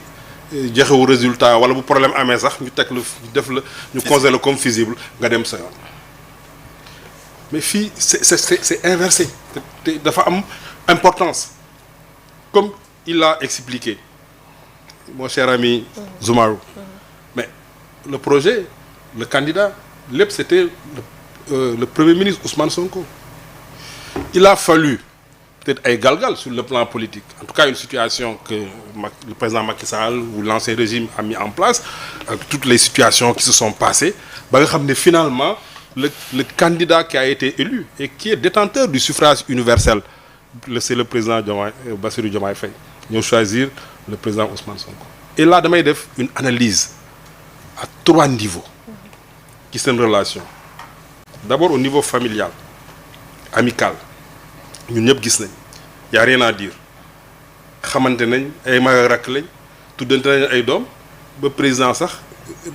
doom ju mu jëm mu tuddee ko yaay Ousmane Sonko dem na seeti ko loolu ñun ñëpp teg nañ ci suñu bët. Ça c'est le côté amical familial. Il y a le côté institutionnel, gouvernemental. Mais apparemment, tout va bien. Tout à l'heure, je l'ai relevé, c'est ma première intervention. Il a dit qu'il félicite son premier ministre, Ousmane Sonko, et l'ensemble du gouvernement. Mais lorsque vous dites, mais ben problème au Sénégal. Mais le troisième niveau d'analyse, c'est le niveau politique. Et c'est là où il y a problème, à mon sens. Parce que, tout simplement, c'est le chef de parti avec le président de la République. Mais je suis d'accord avec tout le monde. Même dans un couple, il y a des dissensions. Dans une famille, avec ses enfants, on peut ne pas se comprendre. À plus forte raison, dans un parti politique. Je peux comprendre que nous avons des divergences, qu'ils ne soient pas souvent d'accord, etc. Mais tant que c'était dans leur parti politique, entre eux, ça ne pose pas de problème. Mais le problème, il est où? Le problème, c'est qu'aujourd'hui, il faut gagner le parti politique. Moi, je peux comprendre, nous avons des problèmes, c'est une bire dans leur parti, négocier, régler ces problèmes. Mais quand maintenant, on nomme d'autres personnes, ils sont en dehors du parti, ils sont des partis d'opposition, voilà, des postures d'opposition. Nous avons Pastef, la coalition Diomaye, nous avons Jamarlo. waxuma dañuy jàmmarloo de mais dafa nuroo ne Pastef ak coalition Diomaye dañuy jàmmarloo mu dindi soxna Aïda Mbodj dugal soxna Mimi Touré mais situation boobu mais dafay am un impact plus tard si on ne règle pas cette situation là définitivement mais mën na am un impact sur le côté institutionnel et plus tard même sur le man en tant que financier je crains une accentuation du risque pays. Le risque politique. Comme nous avons fait notation Sénégal, dégradé, etc. Mais les gens parlent de dette, de déficit budgétaire. Mais les analyses que font les notations, analyses, agence notée dit direct le côté économique, le côté dette. Mais le côté environnement, géopolitique, politique, c'est extrêmement important. Depuis 2021, nous avons une instabilité politique boo xam ne damay jàngale benn cours bu tudd financial rating extra financial rating mooy affaire notation financière dans plusieurs universités mais sama étudiants yi may dégg yëpp xam nañ ne waxoon naa leen en 2022 2021 mais on va aller vers des dégradations parce qu'on a créé inutilement une situation politique délétère boo xam ne mais nécessairement les agences de notation peuvent nous sanctionner et li ñu gis nii pour continuer foofu la ñu jëm. Et vous avez anticipé sur ma question parce que yaa ngi doon wax dañ lay delloo ci sa posture analyste politique pour vous faire revenir sur votre posture de financier. C'était la question en fait. On a beaucoup parlé de la dégradation de la note du Sénégal au cours de cette année et même un peu avant. Aujourd'hui, ban impact réel le am sur le quotidien des Sénégalais et comment arriver à sortir de ça en fait dans les prochaines années et est-ce que sax génn ci année yii nii dina yomb en tout cas ci les prochaines années 2-3 ans. Bon d'abord dañuy wax lan mooy notation financière. Notation financière c'est une évaluation de la solvabilité des émetteurs de dette. su ma ko tekkee ci wolof mooy notation financière day wax ki nga xam ne day dem abbi risque am naka la toll. Ensuite note bi ñu lay jox moom mooy déterminer ce niveau de taux d'intérêt plus la note est mauvaise note bi nu mu gën a bonee ce taux d'intérêt yi dañuy gën a élevé loolu mooy notation financière mais ñun Afrique déjà bu dara xewul perception bi agence yi noté nga xam ne sur le plan international c'est les Américains qui dominent le monde de la notation dañ am ñetti agence yoo xam ne ay agence américaine lañ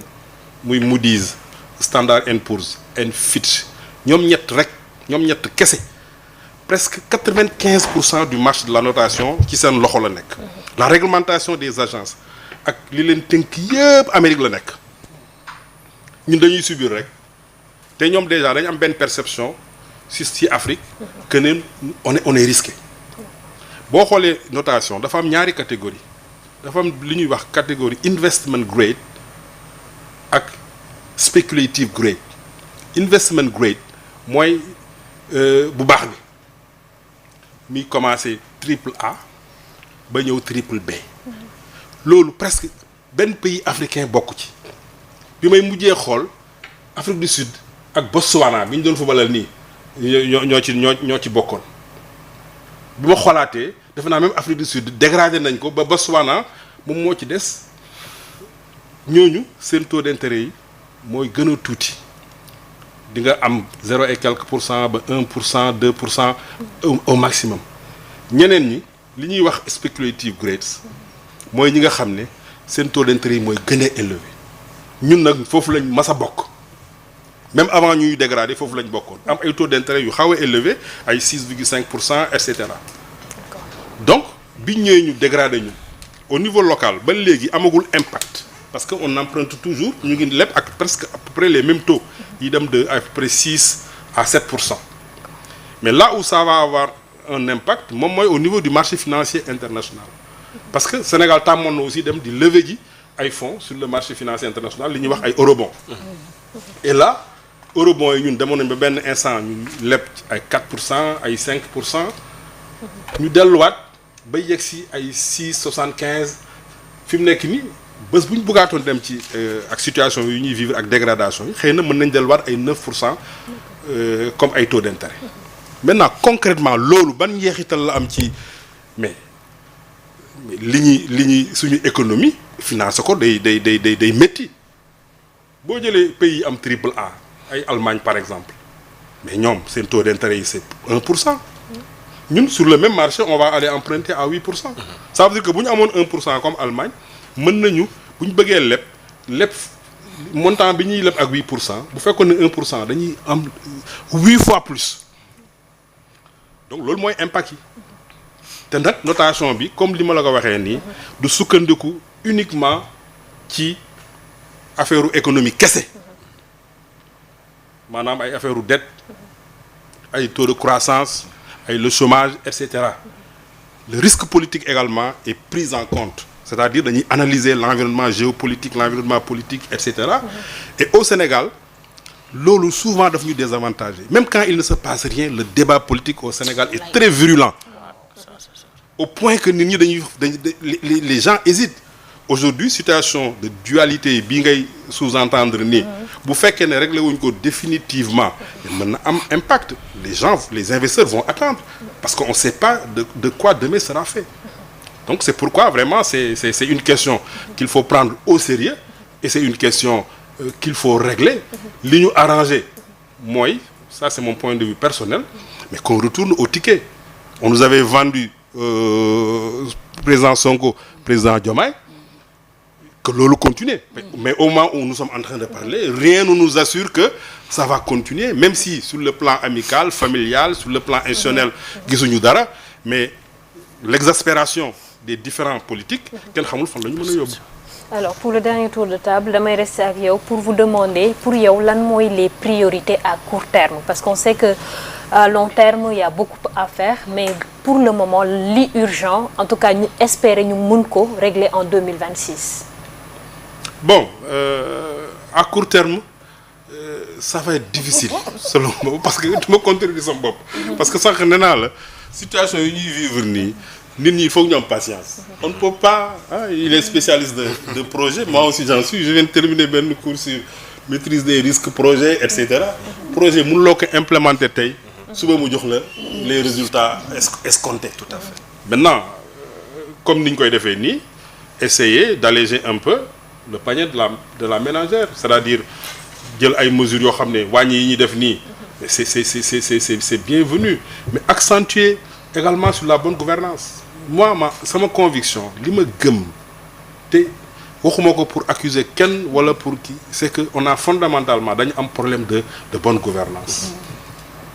quand on vote les budgets il faut que budget yi di dem effectivement ci projet yi bu ko defee mu yomb pour population yi voilà loolu laa la si mën a wax. D'accord alors après bi ñu dégloo chef de l'État monsieur Sylla lan nga xalaat ne ci mesure en tout cas yi ñu annoncé ci discours bi citoyens yi mën nañ ko xaar concrètement. waaw juste que ma def tuuti par rapport ak dualité boobu noonu. parce que bon je me rappelle. bi ñu génnee la liste du gouvernement. Premier gouvernement bi maa ngi doon suivre bi may suivre processus nomination formation gouvernement bi après si diggante bi dama nelaw. bi dama jékki-jékki yeewu après ma gis automatiquement le secrétaire général. mu ne monsieur Ousmane Sonko premier ministre de la République ma ne oh quel gâchis. ma femme m'a posé une question pourquoi quel gâchis. parce que dama waxoon ne gis nga ni ñu tënkee suñu architecture état. c'est très difficile. que président ak premier ministre ñu bañ a am ay divergences c'est impossible xam nga moo tax le président de la République a tellement de pouvoir et le président wax na ko ci benn sortie et le premier ministre est très faible sur le plan de la constitution gis nga loolu yàq yéen ñaar yéenay am benn immunité ak benn dépassement de yenn dépassement yi pour que ngeen bañ a dund ci yenn problème yi maintenant fi muy li professeur wax léegi mooy mu bañ a am impact si le fonctionnement des institutions. Mais tant que c'est politique ku nekk di gérer comme ni ko premier ministre waxee et là j'ai aimé la sincérité. nee na il y a un problème mais c'est politique. donc loolu je pense que la question est réglée maintenant par rapport ak li ñu war a xaar mooy ñu jël parfois et ni ko doyen waxee léegi ñu jël des solutions régler la question panier de la ménagère la vie chère l'électricité gis nga loolu suñ ko réglé xam nga le président Senghor il comprend tellement les Sénégalais ak le président Diouf dañ doon régler surtout le président Diouf loolu tax Wade du ko doon doñee madame Moulin et monsieur Forage xamoon nañ ne société Sénégal période boobu noonu question fondamentale bi ñu amoon mooy suñu yaay yi nañu am problème moulin yi ak ndox na am léegi loolu tax le président Diouf da doon concentré wu si affaire moulin affaire forage maintenant tey Sénégalais bi naka lay amee les denrées de première nécessité lekk naan faju man dama jàpp ne foofu la ñu war a teg les priorités après wax na ko léegi man li taxoon ma adhéré à ce projet il y avait 3 choses mooy la loi criminalisant l'homosexualité c'était benn attente deuxièmement mooy la loi d'amnistie dafa war a sauter pour que ñu def justice sur les morts troisièmement képp ku jël xaalisu Sénégal da nga ko war a delloosi donc je pense que suñu régler les questions lekk naan ak faju bi les 3 préoccupations yooyu noonu dañ ko war a jël en charge donc foofu laay xaaree le régime si 2026. D'accord madame Paye lan mooy say attente naam ne nga fi metti foofu la duut baaraam comme fi metti la duut baaraam ndax am nga yaakaar ne ci at yi ñu dëgmal wala principalement atum 2026 bi mën nañu am yaakaar ni Sénégalais yi dinañ am moins de problèmes en tout cas par rapport ne serait-ce qu'à la vie sociale. non xam nga loolu dafay gàtt mooy ni la ko monsieur Sène waxee rek. day jàmp waaw dafay jàmp quoi day jàmp. mun nga am xalaat bi am idée teg ko mais pour mu jur impacté day jàmp ndax impact yooyu ngay def moom mooy tax sénégalais yi soufflé te mënul gaawee noonu xam nga mooy li ma la wax rek ci lëkkaloo yi ci wàllu jënd ak jaay bi sax laay ñëw gis nga li gën a sonal panier de la ménagère moo jënd ak jaay parce que depuis la libéralisation du commerce tey jii ku nekk lu mu la neex ngay jaay. tu as vu à un moment donné jaay nañ fi ay saaku pomme saaku soble 50 000. te autant bi fi caisse de péréquation et de stabilisation des prix nekkee kenn osé wu ko woon ndax état mooy jënd teg jaayaat mais moom laa lay wax dañuy dugal ci ay lëkkaloo yoo xamante ne nii baaxul àndul ak suñuy réalité moom loolu laa doon expliquer sànq. gis nga ñi développé ba pare ñoom mën nañu am leen lu ñu bokk di ko séddoo nuróole ko mais ki développé lu bu ko bëggee suivre rek du koy indi problème ci suuf tey jii li métti yëpp da ngay ñëw tey jënd kilo carotte 500 tey nga jël kilo carotte dem ba 1000 francs imaginez ki yor 2500 léegi na nga bëgg ne état bi la parce que xëy na moo dugg ci ay lëkkaloo yooyu amee mais loolu mooy li ma wax dafa war a am courage politique ak volonté politique pour rectifier ko. ndax am na ay kii yu ñu fi tegoon à un moment donné pour les producteurs sénégalais dañuy ñëw bloquer le marché de l'oignon bu kii yi bayee wala le marché du pomme de terre bu ñu kii ñu ubbi mais ça c'est pas une solution définitive te day am yoo xamante ne il faut des solutions définitives nga xam ne nit ki dootu si revenir surtout su lu dem ci wàllu faju lekk xam nga yii moo sonal nit ñi faju lekk éducation suñu problème yëpp foofu la tey jii li mu war a jublu ci lu teew du ci dara éducation refondé ko lekk bi xoolaat affaire yi naka lay demee naka lay ñuy jéem a stabiliser kii yi prix yi bien que nag dañu ne un commerce libéral ku mu neex lu mu neex jënd lu mu neex jaay mais tey jii am na noo xamante ne mi ngi koy demee nit ñi sonn nañ même bay xool rek en matière de loyer da ngay gis léegi benn studio bu ndaw ñu naan la ay 150 000 donc yooyu yëpp day impact ci vie wu nit ki muy métti donc man sama priorité mooy daal secteur santé éducation commerce gis nga yii buñ ci defee jéego yu mat am courage politique am volonté def ci lañ ca war a def population bi nañ soufflé bu ñu amee nag yeneen regard xam naa nag dina xaw a jafe ndax coopération yi ñu am convention yi ñu signé mais lu ci nekk rek am na loo xamante ne boo ca tolloo bëgg a liggéeyal sa dëkk war koo doxal di nga ko war a mën a dagg wala bu jeexee nga ne man bu jeexee lii ma duggoon dootuma ci duggaat parce que xëy na ñoom ñii ñëw signé wuñ ko woon fi lañ ko fekk mais dafa doon loo xamante ne nii daf fi nekk te ñu war ko doxal te nag arrangé wuñu nag gis nga dara bu la arrangé wul da ngay taxaw ne lii nga ma dugal arrangé wu ma nga xool yow ñoo mun ne dellu see réalité dëkk mën a liggéey ba sa dëkk mën a nekk si jàmm parce que nag lay France di Allemagne du Sénégal donc ñoom waruñu mën a bokk ay politique lëkkaloo yoo xamante ne xëy na en matière de diplomatie en matière de sécurité mën nañu àndandoo di lëkkaloo suñu bëri ndax mën nañu jàngee si ñoom mën nañu jàppale mais en loo xamante ne nii sur notre vie socio-culturelle et économique et financière mais yemuñu ko ba war cee mën a ànd ak ñoom ci yooyu man daal loolu laa doon wax xam naa ne en 2026 bien que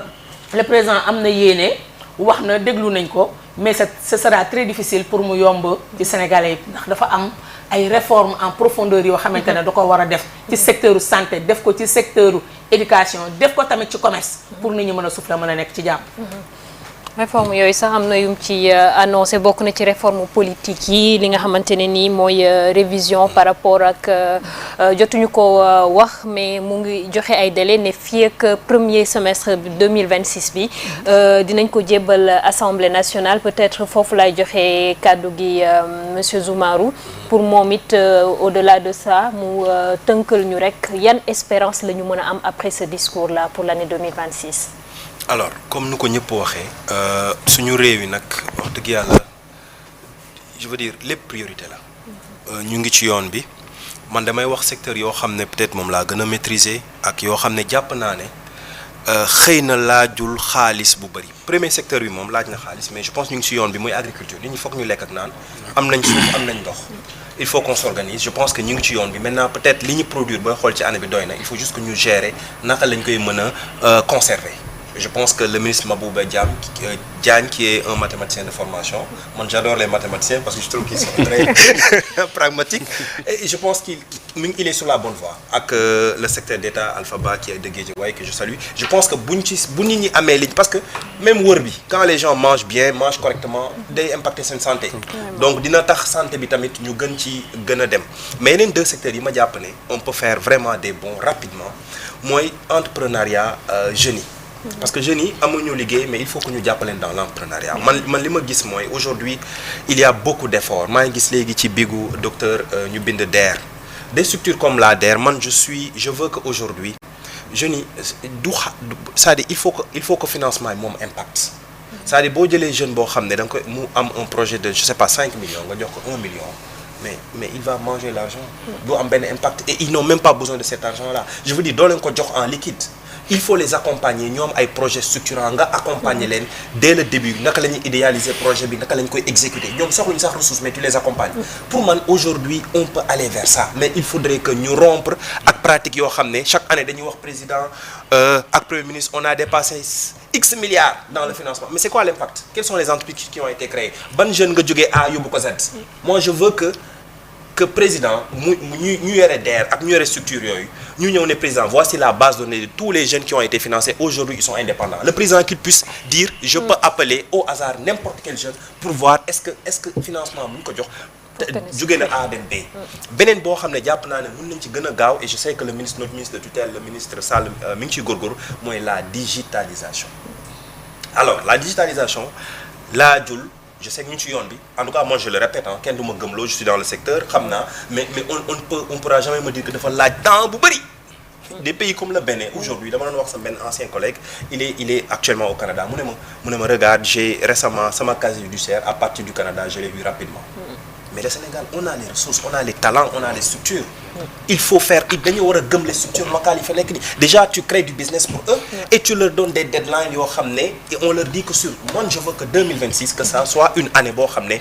90% des structures publiques seront digitalisées et je suis convaincu que c'est possible maintenant le ministre y travaille il faut que ñëpp dugal ci la main et qu'on en fasse une priorité loolu bu ñu ko defee day tax état bi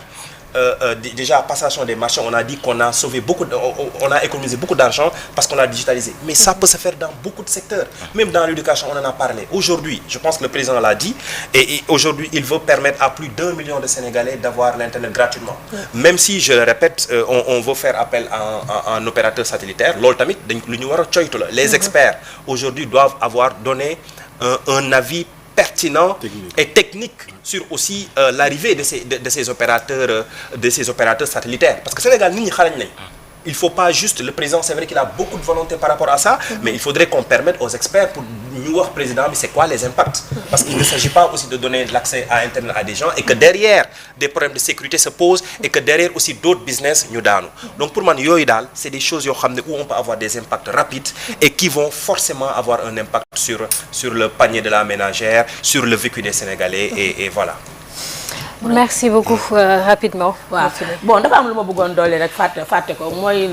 la territorialisation des politiques. xam nga tey jii on a nos collectivités territoriales. en une minute. tey jii même les financements GER fonds JUB ou autres. on peut les loger au niveau des collectivités territoriales parce qu'on les a ils sont là. et ils ont des compétences transférées. ils ont 12 compétences transférées. yoo xamante ne nii dafay représenter ñi ci kaw donc le développement ne peut se faire qu'à la base.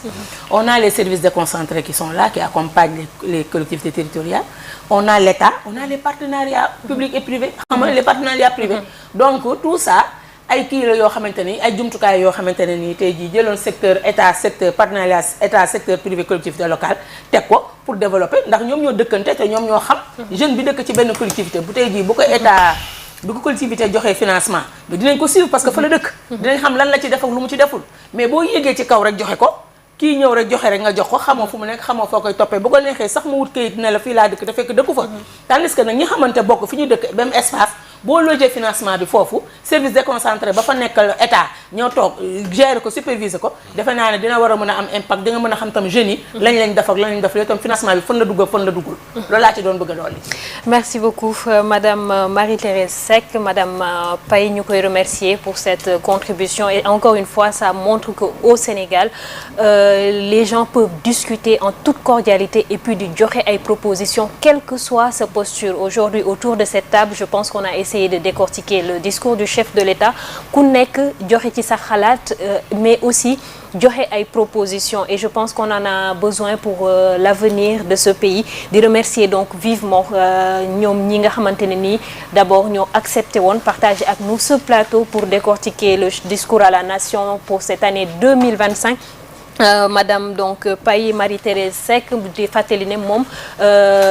ci bokkoon na ci 12e ak 13e législature bokkoon sax ci comité interparlementaire UEMOA ñu koy gërëm ci teewaay bi di gërëm également monsieur El Hadj Silla philosophe de formation consultant et formateur en communication également moom mu accepté woon tamit ñëw ci répondre suñu invitation mais également monsieur Maty Sène que nous remercions par ailleurs vivement expert en ingénierie financière, banque et risque management.